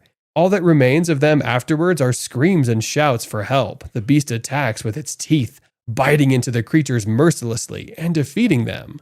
From her position, Bobby explains what is happening to another prisoner that they met when they were brought in. Ji-yun's skill is known as the transformation, a type of curse that is activated when special circumstances come for it. The beast form comes with special powers and regeneration, which the person has no control over, which is what makes Jaehyun eat in large portions every day. Jaehyun is back to normal, and after hearing Bobby's explanation, he now understands what his skill is about and is thankful that he has such skill to keep him alive. Now that they have defeated their captors, Jaehyun and Bobby are lost, and they missed their way when they were taken hostage. The other prisoner introduced himself as the Cheese Hunter and explains that his race is known for guiding people. Cheese Hunter promises to guide Jaehyun and Bobby to the underworld, and they continue the journey with him. Soon Bobby tells Jaehyun that they need more food, as they are almost out of supplies, which could be dangerous because of Jaehyun's appetite. Jaehyun agrees that they should make a stop for supplies, and Cheese Hunter leads them through a fast route. The passengers are entangled like spiderwebs in caves with empty spaces between them, just like a typical underground world. Their entire space looks like a fantasy drawn from novels from medieval times, except for the absence of a cavalry.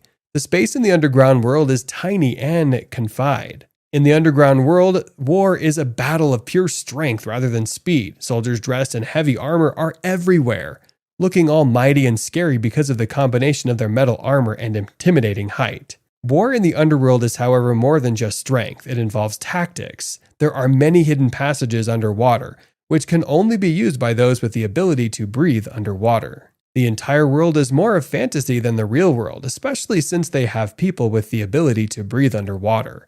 Clear water flows everywhere, and the water houses beautiful water creatures that are cool to look at. Even with all the things in the underworld, they are too good to be true. They also have things that are like the real world. They have war, which can occur in places that are not battlefields, and people are regarded as enemies. It is almost night, and the sky is becoming red and dull to signify the day is coming to an end. Cheese Hunter tells Jaehyun and Bobby that they are a step behind, and it will be a problem because all the food supplies may have been taken, which means they may not get any supplies.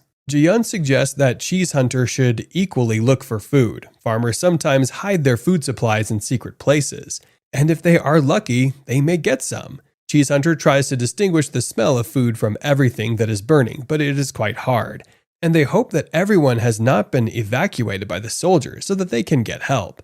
Jaehyun wonders if there is any army protecting the land from the enemies as he looks around, because it does not look like they have much security. Soon Cheese Hunter finds a supply of bread and gives some to Jaehyun, who was beginning to say funny things due to hunger. The frog-like creatures are known as the Roktu clan. They are known for digging and living underground. A large number of them suddenly appears from nowhere, which is more than Jaehyun can handle. Jaehyun thinks of what to do and how to hide away from them, as that seems to be the sensible thing to do since they are greatly outnumbered. More of the Roktu clan members emerge from the ground with their weapons. All heading in Jaehyun's direction, Jaehyun and Bobby accuse Cheese Hunter of not telling them before because they did not spot any of them earlier. Bobby tells Jaehyun to retreat behind her, but there are enemies everywhere, which makes it impossible for him not to fight. Due to the abilities that Bape gave Jaehyun, he can access things about others like their strength. He checks the danger level of each person and finds out that their danger level is on the lower side. He checks for the status of the beast among them and finds out that he is within the level that either he or Bobby could handle. Jaehyun hastily thinks of a way to deal with their problem because their status may be on the lower side, but they have a great number to their advantage. The Roktu clan people surround Jaehyun and Bobby in a circle, putting them in the middle, while Jaehyun and Bobby have their backs on each other. Jaehyun gives instructions to Bobby on what to do to save their lives, and after understanding everything, they began to move. With Cheese Hunter between them, Jaehyun and Bobby escape to a safe place in a tall building. Bobby climbs into the place and draws Jaehyun and Cheese Hunter up to herself, while looking out for their attackers. Inside the safe place, Bobby praises her master, Jaehyun's impressive judgment, and thanks him for saving their lives. With the height of the building, Jaehyun figures that the attackers will not easily reach them. While they are now safe from their attackers, they will not be able to run away from that place, as that will attract them again, so they are stuck there for some time. From below, the Roktu clan members look up at them with their weapons by the side and are unable to approach them. Jaehyun suggests that the Roktu clan may breach their hideout soon, so they should create a way to escape from the place. Just after they escaped into the hiding place, Jiyun said that he felt uneasy as they were still creating their escape plan. Cheese Hunter became afraid at the thought of staying with Jiyun in a confided place, knowing he can turn into a monster and devour him. Bobby says that she will not mind being eaten by Jiyun since he is her master. Just then, the beast among the cheese hunters peeped through the wall of their hiding place, and they knew that they were in danger again. They are surrounded once again by the members of the Roktu clan.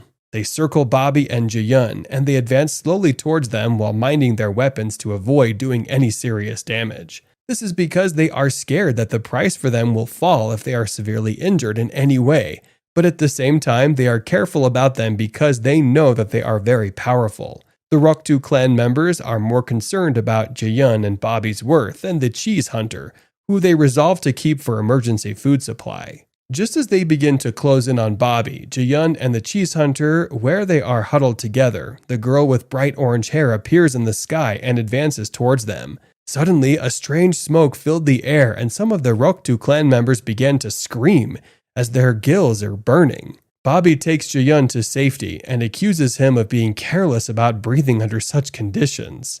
The girl familiarly holds the cheese hunter and addresses Bobby and Jiyun. She refers to them as brave or oblivious to what they have done and acknowledges their kindness for saving Cheese Hunter. The cheese hunter introduces her to them as Jonia and introduces Bobby and Jiyun to them. As they were still talking, Jiyun decides to analyze Jonia in case of any threats, but she caught on his magic eyes and gets defensive with a knife. Bobby immediately jumps to her master's defense, and they resolve the issue after Jiyun explained that he only wants to check that she will not backstab them. They continued the journey through a narrow path to avoid the Roktu clan. Soon they arrive at the gate of Artalan, where they meet two kids begging to be let in. A little girl and her friend were standing in front of a huge gate requesting help and the doors to be opened, but no one answered her as she opened out for help. Instead, an arrow flew from the entrance of the gate to the floor beside her, and she was startled. Then, a voice from the gate sounded that she shouldn't make anyone move, but move back, as her making anyone move would make them at her head, not the ground. Three people who watched from the sides were baffled by this and wondered why the guards were doing that when they usually allow just anybody to pass by the gates of Arutulan. But Jonia appeared at that moment, stating that they were scared because a rumor was going around that a person with vast knowledge of magic was among the casual troops, and that did not cause problems for them. But Sir Otto went ahead to say that it was not a logical decision, but a lazy one they were. They are for war or something like that. A cheese hunter who was already hungry approached the gate and shouted from a distance, requesting the guards to give them food, since they were not allowed to enter the gates. And the rat went ahead to state that they were the property of the higher-ups in Arutulan, and giving them food would make him indebted to them. Because of this, they give him food, and Sir Otto with his followers, Bobby and Jonia, all drag the food to a corner with the children from earlier, and they eat it. They banter among themselves, that is Bobby and the rat, and they argue about how Sir Otto is Bobby's master and not his master. But the cheese hunter tells Sir Otto to warn his followers, as she was always interrupting him. He told him to not talk. Then he was interrupted, and Jonia, who was sitting in a corner, looked back at him in curiosity, as if she had noticed something. At that point, he blurts out that they could catch the huge lizard boss. The lot is surprised at that, and Sir Otto says it is better to do that than wait for the problem to get solved. That way, they could get some loot and get their names out there. But the cheese hunter is skeptical and says it is quite a rash decision without having any plan, as that could get them killed. But Sir Otto and his followers say the cheese hunter had almost gotten himself killed by the same people, and they even stole his weapon, and Jonia agreed, saying he was just a coward for that little reassurance. This makes the cheese hunter livid, and he says he was only being cautious. Sir Otto goes on with his talking and says that he had used his power, which Jonia noticed before, to gauge the lizard people by giving them a chance. He goes on further to say that they may not be able to defeat the boss, but they could defeat the lizards one by one, and the rest agree. Jonia says, though, that is quite surprising that Sir Otto cared about the loot and getting their names out, and he said he had actually been after that from the beginning to get the Emperor's daughter's attention, but the rest scoffed, saying that that was in his dreams. Later, he is seen sitting alone, and his follower comes to tell him that the preparations are ready, and he says he is not ready though, as he has to clean his sword properly. The follower agrees and says he shouldn't be alone, as it was dangerous, but he says he had come from a very peaceful world, making him less cautious, and only wanted to kill these lizard people because they had angered him. She says whatever the reason, she would stick with him. Jonia, on the other hand, goes to the kids that were still sleeping and touches the girl's head, telling her when she awoke that the touch that had created an illumination wake made the guards open the gate for her later, and the former lot left without the children. They walked through the bush and forest and soon arrived at the place where they saw a few lizards hanging around, and they proceeded to attack. Jonia and the cheese hunter watched from the side as Sir Otto and his follower approached a lizard that was on guard, and the few lizards that were on another side talked amongst themselves.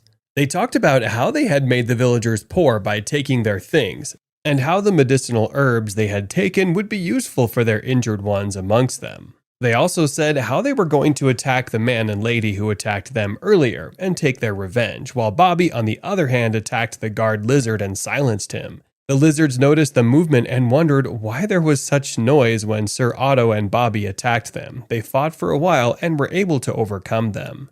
They are seen tying them up, and Jonia and the cheese hunter who were on the side came into view to view the lizards. She says that during a hunting session, getting information was key, and she would do so, as the others already had their work of fighting for them, and guiding them while she would get that information. She goes for the two lizards they had saved for the information and leaves the two behind. They are seen walking on a path later, and Jonia swivels a feather in her hand, but they also find out that this is not a feather, but in fact one of the lizard's gills, as that was a good way of getting information from them. Sir Otto is appalled, and he says that she has tortured them, while the cheese hunter says from the front that he shouldn't mind her, as she was a villain. He goes on to say the lizards' bodies were useless anyway, but they could get a price for the soul stones they had with them, and they walked forward while Bobby noticed his master's silence.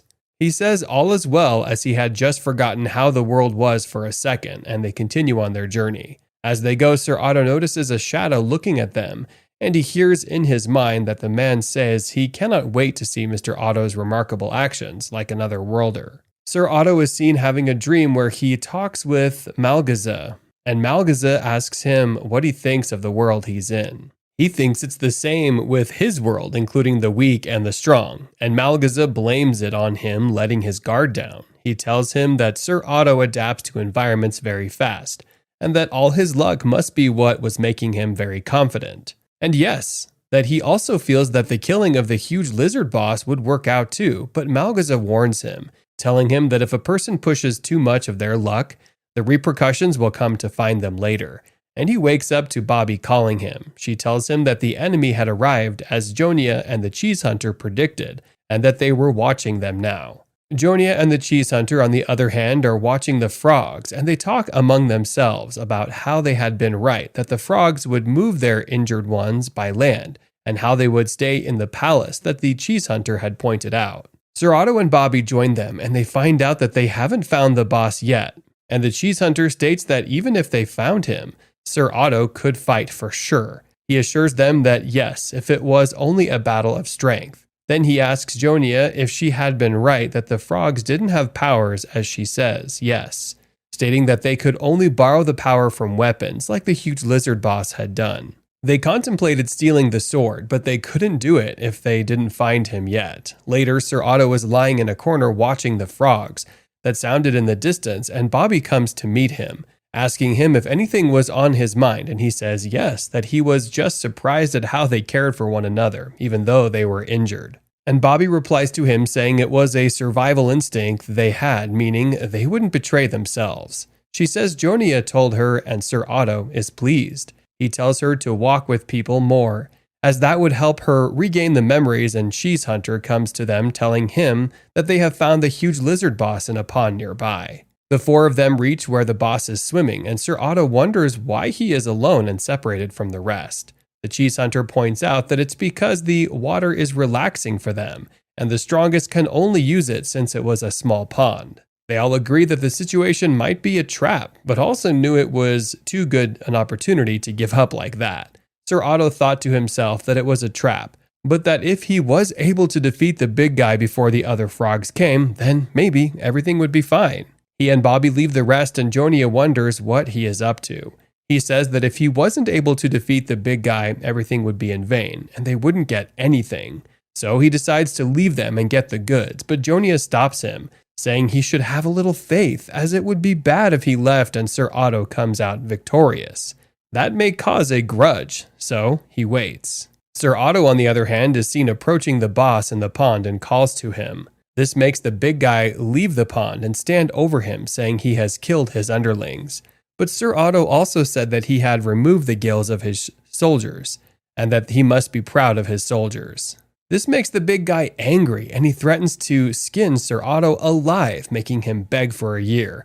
But unbeknownst to him, Sir is making his way up a big rock, and Sir Otto is just stalling time to attack. When he angers the boss well enough, Bobby jumps down from where she was hiding and tries to attack, but the lizard spotted her and attacked her too immediately. He pushes her to the side, and Sir Otto is alarmed. The lizard smirks and says that he had balls, but he had underestimated his opponent a little bit. This makes Sir Otto run to Bobby with his sword out and asks her if she is all right before suggesting that they use their next plan. The cheese hunter and Jonia are watching from their hideout, and they are alarmed when the lizard starts using his sword technique on them. He says they had underestimated him, and that there were others who had done that, but didn't survive it. Sir Otto gauges the lizard with his eyes, and he's able to know that he is strong, but not as strong as Lucifer from before. So they have a chance to defeat him. This reassures him, and he decides not to let his guard down. The cheese hunter, on the other hand, realizes that the battle is a lost cause and says that he and Jonia should run, as they won't have another chance.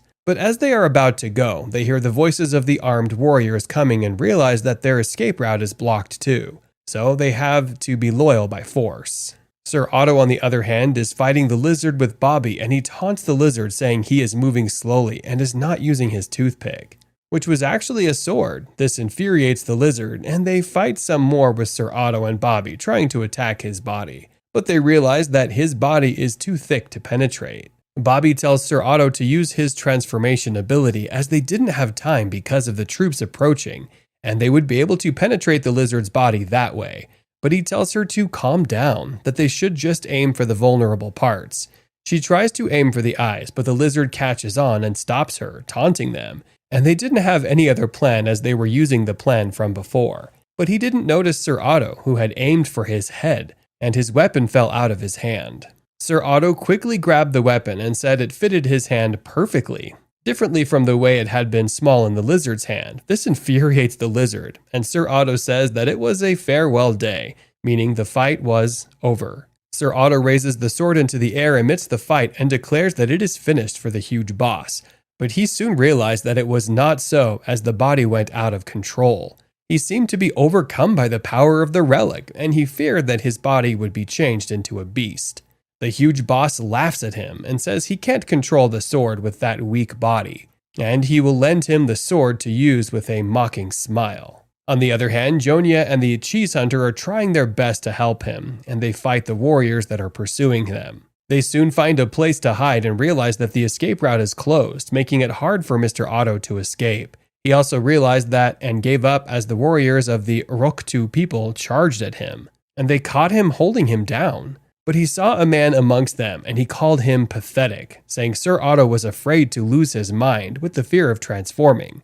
But he couldn't let him fall like that, as that would affect him too, and he helped him use the relic to transform into a beast. The warriors are surprised and charge at him, stating that they should not be afraid because he just changed into a huge beast. But he attacks them, defeating them, and the huge lizard boss wonder how he had been able to use the blood relic. Bobby too is surprised by the transformation, and Sir Otto is seen transforming back to his normal self while holding the sword, and he claims that the body was invincible with the sword. The huge lizard boss and his warriors still lay on the floor, writhing, and Sir Otto, who had turned into half beast and half man, approached him and told him to surrender, saying that Mr. Otto was persistent and making the loser. He goes on further to say that Mr. Otto would find a person stronger than him and would be defeated, but Sir Otto said that he knew and proceeded to kill them with the sword. The other warriors who were still on the floor stood up and called to themselves to run away so as to not get killed, but Bobby ambushed them before grabbing a cheese hunter that was in the area. She states that he had betrayed the master and goes on to threaten him with her sword.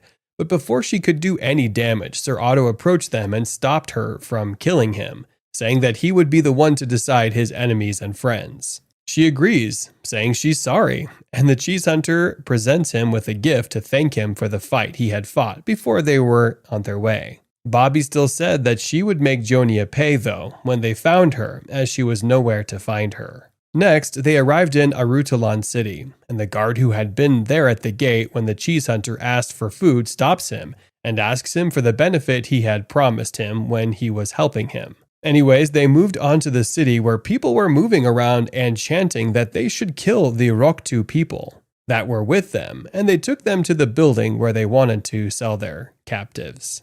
They get to the auction house, and the announcer pronounces the 401st item, saying it was half of the corpse of a goblin, and the price started at 50, but nobody wanted to buy it, saying it was useless. Sir Otto wondered if the bidding atmosphere was always that tense. It was his item that came up next, and the announcer announced the 402nd item, which was Roktu Male Alpha, and the price was to start at 1,000 mil. They listed the features of the Roktu Male, making it sound attractive, and people started bidding for it. 1,100, 1,200, and the price went on. The scene shifts to the Imperial Palace, and Jonia is seen approaching the bodyguards. She still has her mask on, and because of that, the guards don't notice who she is until she removes it. They then apologize for not knowing her immediately and calling her a weakling. She tells them to tell the Imperial Princess that she is around, and they tell her to go after some time. But before she's allowed to go, she's asked to drop all her weapons and is finally allowed into the presence of the princess. Count Jonia, as she is called, kneels before the princess and flatters her with words, saying she is the ruler of all the dark places in the world. But the princess stares at her and says she's not exactly the ruler over all the world, as her siblings had some part of it. Then she goes on to say that if only Bape hadn't run away with the responsibility. But Count Jonia says it's because of that they were able to get some land, and the princess cautions her, saying she is frivolous in that body she has. She, however, tells her that because she has to lose some land, she will give her a present and tells her to hold a tournament in her name, as that would get her some good soldiers. Then Count Jonia leaves her presence. She went to her own house where her servants were, and they welcomed her home. Bowing before her, she told them to prepare her body as she was returning to work as an accountant, and they went to work. On the other hand, the bid for the Roktu male was over, and they sold him for a price of 40,000. Then the cheese hunter with Sir Otto and Bobby went into an alley, and he handed them the sales from the bidding, of which was up to 64,000 meals. Then he gives the cheese hunter 4,000 meals and asks him to work for him as a guidance and other things related. He agrees. Next is Bape Yuni's place. Bape talks to Ojiyun and tells him that as a part of her soul stone is in him, which must have alerted her sister, who was the imperial princess, of his presence. Then he affirms that he doesn't need to do anything to make the princess notice him anymore, and she goes on to say that her sister must hate her because of her disappearance. Her sister was occupied with war and distress and wouldn't have any time to search for her despite noticing her presence. She tells Jiyun to become stronger and uses that as her advice to him. Some men who were in a bar are seen, and they talked about the man who had attacked the assaulting forces. They said he was a very strong man who had ripped the man in half, but another said it was a mad mercenary that had killed the man. They, however, said that a lucky rat man had stolen the body, and that's how he had been able to put him up for bidding. Sir Otto, who was in the bar too, kept changing his hands from that of a beast to normal and vice versa, and those hunters who were with him asked him if that was safe, but he said it was safe since they had tried it out a few times. The cheese hunter still warned him to be cautious, and they heard the rest of the conversation of the men saying they would take the money from the rat man, and the cheese hunter thought to himself that they would at least rob in open places, since Arutalan had laws. Anyways, the cheese hunter finally had an idea and he suggested to Sir Otto to join the army, since he wanted to get noticed by the imperial princess, and that was the only way. He explained to him that people of great importance and strength were people who could join the army, and he could easily become a general. They went to the square where some army men marched. After explaining the details on the types of soldiers Sir Otto needed to get, Sir Otto tells the cheese hunter to gather some soldiers that would enable him to join the force, and he tells Will to Bobby to protect him. The cheese hunter is in the city, and he's looking at an announcement that is placed on the wall. It's the announcement of a battle convention, and he finds out that the organizer is counting Jonia as expected. He thought Sir Otto would be able to show his strength at the convention, and if he was not able to, he would give up on the illusion of meeting the imperial princess. He walks away and heads for a place oblivious to the two men that are following him until they attack. They ask him if he is the rat man that got 60,000 coins at the auction, but he denies it, saying he had just heard of it too. They, however, tell him that they had investigated the matter and found out that he was the one, so they loot his bag only to find a mere amount of 1,000 coins and a diary. He tells them that the diary is of no use to them, but they don't listen, saying that they will turn him into a soul stone if he doesn't say where the rest of the money was. At that moment, the guards who guarded the gates passed by, and they ignored the situation, saying it was their day off, until the cheese hunter cried out, saying he hadn't repaid the guards well, and that's when they recognized him. They therefore came to his rescue, but the men still took the diary and the 1,000 coins. The scene shifts to a cheese hunter eating with Bobby and Sir Otto with the two men, and they wonder if he is even able to repay them for their kindness. After all, he just wanted to get into the eyes of some big shots like Count Jonia. Sir Otto is surprised, and they tell him more about her, saying she's a beautiful and noble woman who is closest to the princess and that she's always busy, so she doesn't have the time to see people that come to her. At that moment, she appears at the place and sits down with them, claiming she's the Count Jonia, but the men push her away, calling her a straggly kid. Then Bobby says she just remembered her and would like to kill her, but Sir Otto says she should calm down. The whole of them are still on the table, and one of the guards asks Mr. Otto if he wants to be a soldier. He affirms that. The guard goes on to say that he just can't enter the dungeon if he doesn't have any background or money, and he asks Sir Otto to speak well of them to the manager. Jonia butts in and says that even if they want to become soldiers, they would only be able to earn a few coins, so why not improve themselves first? But they say that they can't do that as guards of the city. This makes the cheese hunter remember the announcement he had seen in the city, and he tells them about the conference, making Sir Otto and Bobby surprised. He tells them that the Countess Jonia will be there, so anyone who wants to leave a good impression on her will be there too. They all agree, and the guards say that killing an opponent in a fight is allowed, so the weak is not allowed to join. But Bobby flares at him, saying his master was not weak, and that it was because of him that they were able to take leave, as he killed the assault amphibians for them. They are surprised, but also angry, and proceed to leave when Jonia stops them, saying city guards who were on leave were allowed to participate in the fighting contest, and this leaves them in surprise, but she tells them to check, and they leave. As they leave, Jonia tells Sir Otto to gauge them with his eye power, and he does so, gaining their strength and levels. They found out that they are too good to be city guards, but also not good at entering the contest, and they agree. The scene shifts to an alley where two people are surrounded by some people, and they are told to hand over the money to them as they no longer want to become thieves again. They hand over the money, which was the one they got from the rat human, and the leader of the thieves said it was too small, making them unable to go, and they decide to fight.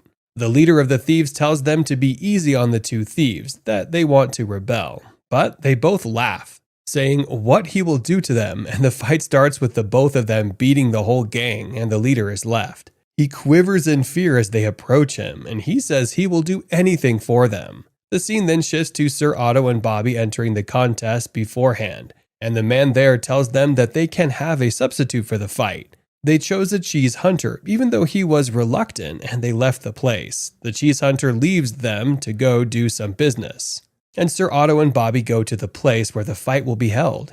He recognizes that both of them may lose their lives in the name of him getting fame, and he checks Bobby's ability with his eyes. He sees that she is quite capable, but she's used to the techniques of an assassin or so that would not be suitable for a feud beside that.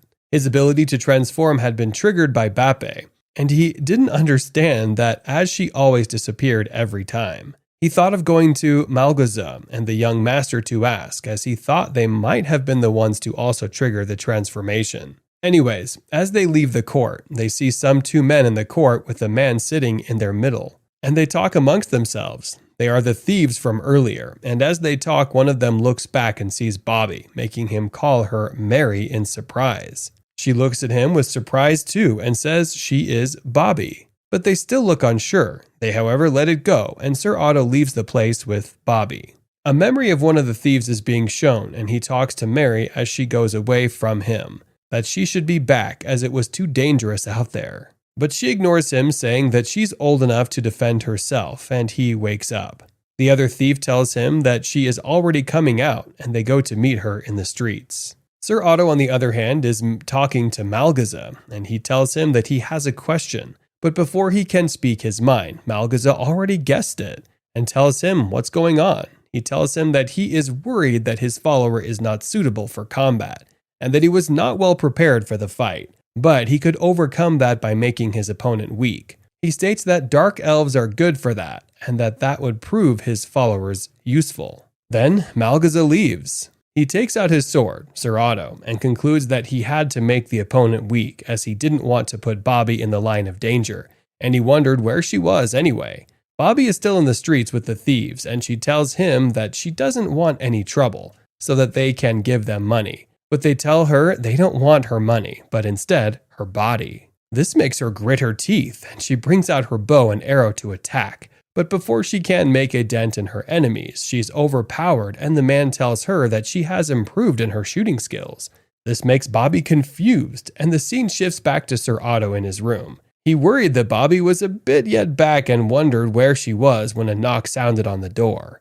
A man stood there when Sir Otto opened the door and told him that some elves had captured a dark elf, taking her away, and she suspected that it was Sir Otto's companion. This makes Sir Otto alarmed, and he says, Bobby. Sir Otto is seen racing along the street, and with him is a cheese hunter who asks him what has happened. He tells him that Bobby had been kidnapped, and even though the cheese hunter was concerned, he wondered why they were looking for her in the night. He then tells him that without Bobby, the cheese hunter would have to fight in her place, and that motivates him to walk faster. In the search for her, they get to a place where they saw people and ask them if they had seen 3 dark elves, only to find out that they were zombies, people that had already transferred their soul stone into another body. The cheese hunter says that it's creepy, and a man they hadn't seen before agrees with him. They suspect that he is one of the ones that kidnapped Bobby, and when he removes his mask, the cheese hunter recognizes him as the person who stole his book too. He agrees that he had been the one to kidnap Bobby, and Sir Otto asks him where she is, why he changed his body. But that doesn't faze the man. Instead, he tells him that he should calm down, and they should talk as he himself had questions for Sir Otto. They are seen talking later, and Sir Otto explains to him that his soul stone has been transferred into this body, and that it was down by a man who did it for free. The man who had kidnapped Bobby proceeds to tell his story too, and he tells them that the body of Bobby actually belonged to his sister, and she had been kidnapped long ago, and her soul stone was destroyed. But to save her, they had to put her soul stone in Bobby's body and look for a temporary body for Bobby, as that would save her. He asked then what Bobby had said, and he told them that she had said it as long as her master agreed, but Sir Otto said they needed her to fight the combat. And they said there was no need to worry, as they themselves were going to be their opponent. They needed Mary, and he needed to win. Still in the creepy place, the 2 elves who had kidnapped Bobby are seen sitting in a room, and one of them is having a headache, namely Shalu. He groans, and his partner looks at him, handing him some medicine. He asks him if he still has a headache, and Shalu looks remorseful, saying he was sorry for bringing his partner to this place only to suffer. His partner shrugs it off and tells him to go to sleep after drinking the medicine, and he does just that. The scene shifts to the young girl's master and her servant, who are watching everything in a bowl, and the young man looks at Malgaza irritatedly when he starts laughing in a villainy manner. He says he has checked the abilities of the opponents of Jiyun, and starts laughing again when the young master pounces on him and punches him. But she notices some injuries on his face and asks him how he ignores them. But he ignores them and goes back to watching the bull. It was the day of the match, and Countess Jonia was seen in public. The whole crowd acknowledges her and praises her, while a certain elf says that she may not be all that. This makes some people annoyed, and they leave her side to check the first tournament of the day. It's a battle between two elves and a human and a rat man. They think it's an unfair match, as the rat man is considered useless, and there was the fact that it had been the elves that annihilated the whole gang. But the other man tells the others that it had been the rat man that captured the Roktu male and got a sale of $40,000 at the auction house. This leaves the man in surprise, and he wonders who will win. They then announce the commencement of the tournament. The fighters are introduced into the fighting ground, namely the two dark elves and the human swordsman, Sir Otto, and the rat man, a cheese hunter. They stand in the square, and the announcer gives the stage to the Countess to announce the beginning of the fight. She appreciates everyone for being there and tells them that they should show their true strength, since the tournament was with support from the princess, and they wanted to look for people who could protect the kingdom from enemies. Then she put on an opening light show which would announce the beginning of the fight, and when the light faded between the two fighters, the fight would begin. The elf, Shalu, talks to the cheese hunter and tells him to calm down since they had both agreed to throw in the towel for them and lose. But unbeknownst to them, the elf steals a look at his partner and agrees otherwise. The light faded and Shalu charged through at them, aiming for the rat man who managed to block his sword but was thrown into a corner. This alarmed Sir Otto, and he knew that he shouldn't have trusted them. He tries to transform himself into a beast but finds out that it wasn't working. So he has to find the normal way with his sword. The swords clanged, and both of them fought until the mask which the left had had on his face slipped, and Sir Otto was surprised. A woman from the elderly audience, who had also thought it suspicious that the elderly person wore a mask to the tournament, noticed something different about him. She soon recognizes that the thing which she had suspected about him was the reaction of the Soulstone rejection. The crowd is alarmed, as well as Sir Otto, and they wonder if the elf had just been a junk vessel. Malgaza is with the young master, and they are watching the tournament in a bowl. The young master is wondering why Ojiyun is able to transform, and the fact that he was getting impatient, but Malgaza shrugs it off, saying that he may awaken some powers hidden in him. This made the young master realize that it was actually a pouch Malgaza gave Sir Jiyun, or Sir Otto, that was making him unable to transform. He had told him that it would reduce his opponent's abilities, but he didn't tell him that it would make him unable to transform. He had wanted to know for sure who was protecting Ojiyun. The scene shifts back to Sir Otto and the Rat Man, who are still in the fight, and the cheese hunter is gallantly escaping the attacks of the second elf, Gecko. He dodges the blows one by one, and the crowd cheers him on, considering his ability. This makes the second elf furious, and he devises a plan of attacking Cheese Hunter openly, while making himself open for attack. But as Cheese Hunter is about to use that opportunity, he realizes that it's a trap, and getting attacked instead of falling to the side. The second elf comes to the Cheese Hunter on the ground with his sword first and mocks him, while Sir Otto still fights with the first elf, Shalu. He stopped for a second to ask him how Bobby was, and he replied saying she was fine and was sorry that he was going back to Bobby, their agreement. He also didn't know why he was doing that, and Sir Otto noticed that his voice was strange. Gecko, who was still a cheese hunter, overhears their conversation and tells Shalu to stop speaking rubbish so they can win the fight and get a new body for Mary. He remembers Mary and he says yes. He has to save Mary, his sister, and all that. It seemed like he was having an illusion, and the graceful image he had of his sister turned into a disfigured one. The leader of the thief gang whom the elves had taken is seen watching the fight from the side, and he decides that if none of them make it, he will sell the girl to himself. Meanwhile, the guards of the city who had just passed recognized the man and wanted to meet him, only for the partner to say he had found a seat for them, as they should go sit down as the match just got more interesting. The scene shifts to the square where the match is going on, and Shalu is sitting in a corner with his head between his hands, and the cheese hunter is also on the floor, unable to fight. Now the match is between Sir Otto and the Gecko, the second elf, and the match is fierce. The swords are clanging and Sir Otto realizes the man is just too strong. Even though he is using all his power, he's still unable to transform and the elf jumps in the air about to attack him when some blood comes out of Sir Otto's body and serves as a technique for him. This sends the elf reeling backwards and he grits his teeth. The crowd is amazed by the technique and ask him to do more.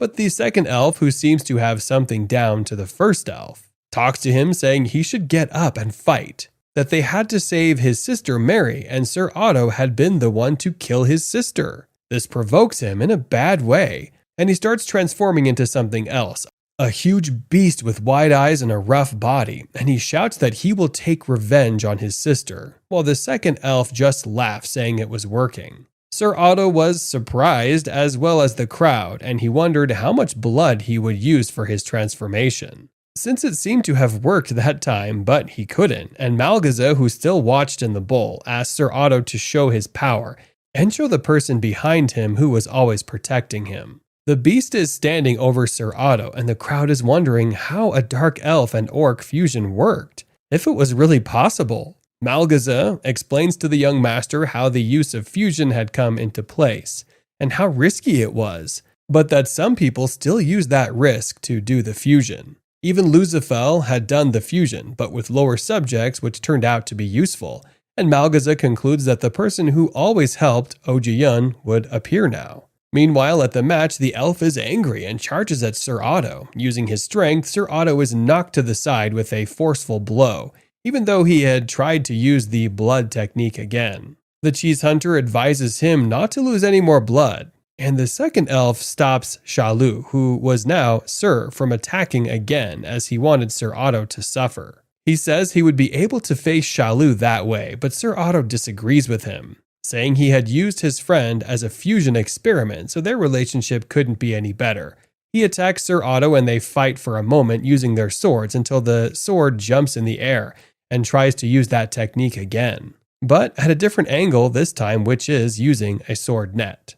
Sir Otto is smiling and he realizes that he might have made a mistake as the cheese hunter jumps into the air and stabs him with his sword, since he was not able to fight again due to his using his energy to make the sword net. The sword net too also attacks Sir Otto and they both fall to the ground, none of them moving, which makes the cheese hunter think that the fight is over, until he sees the first elf too, who was still a beast, claiming that he wanted revenge. Did you enjoy this recap? If you did, kindly like this video and subscribe to our channel so we can bring you the recap of the next chapters. Until next time, do take care and stay safe.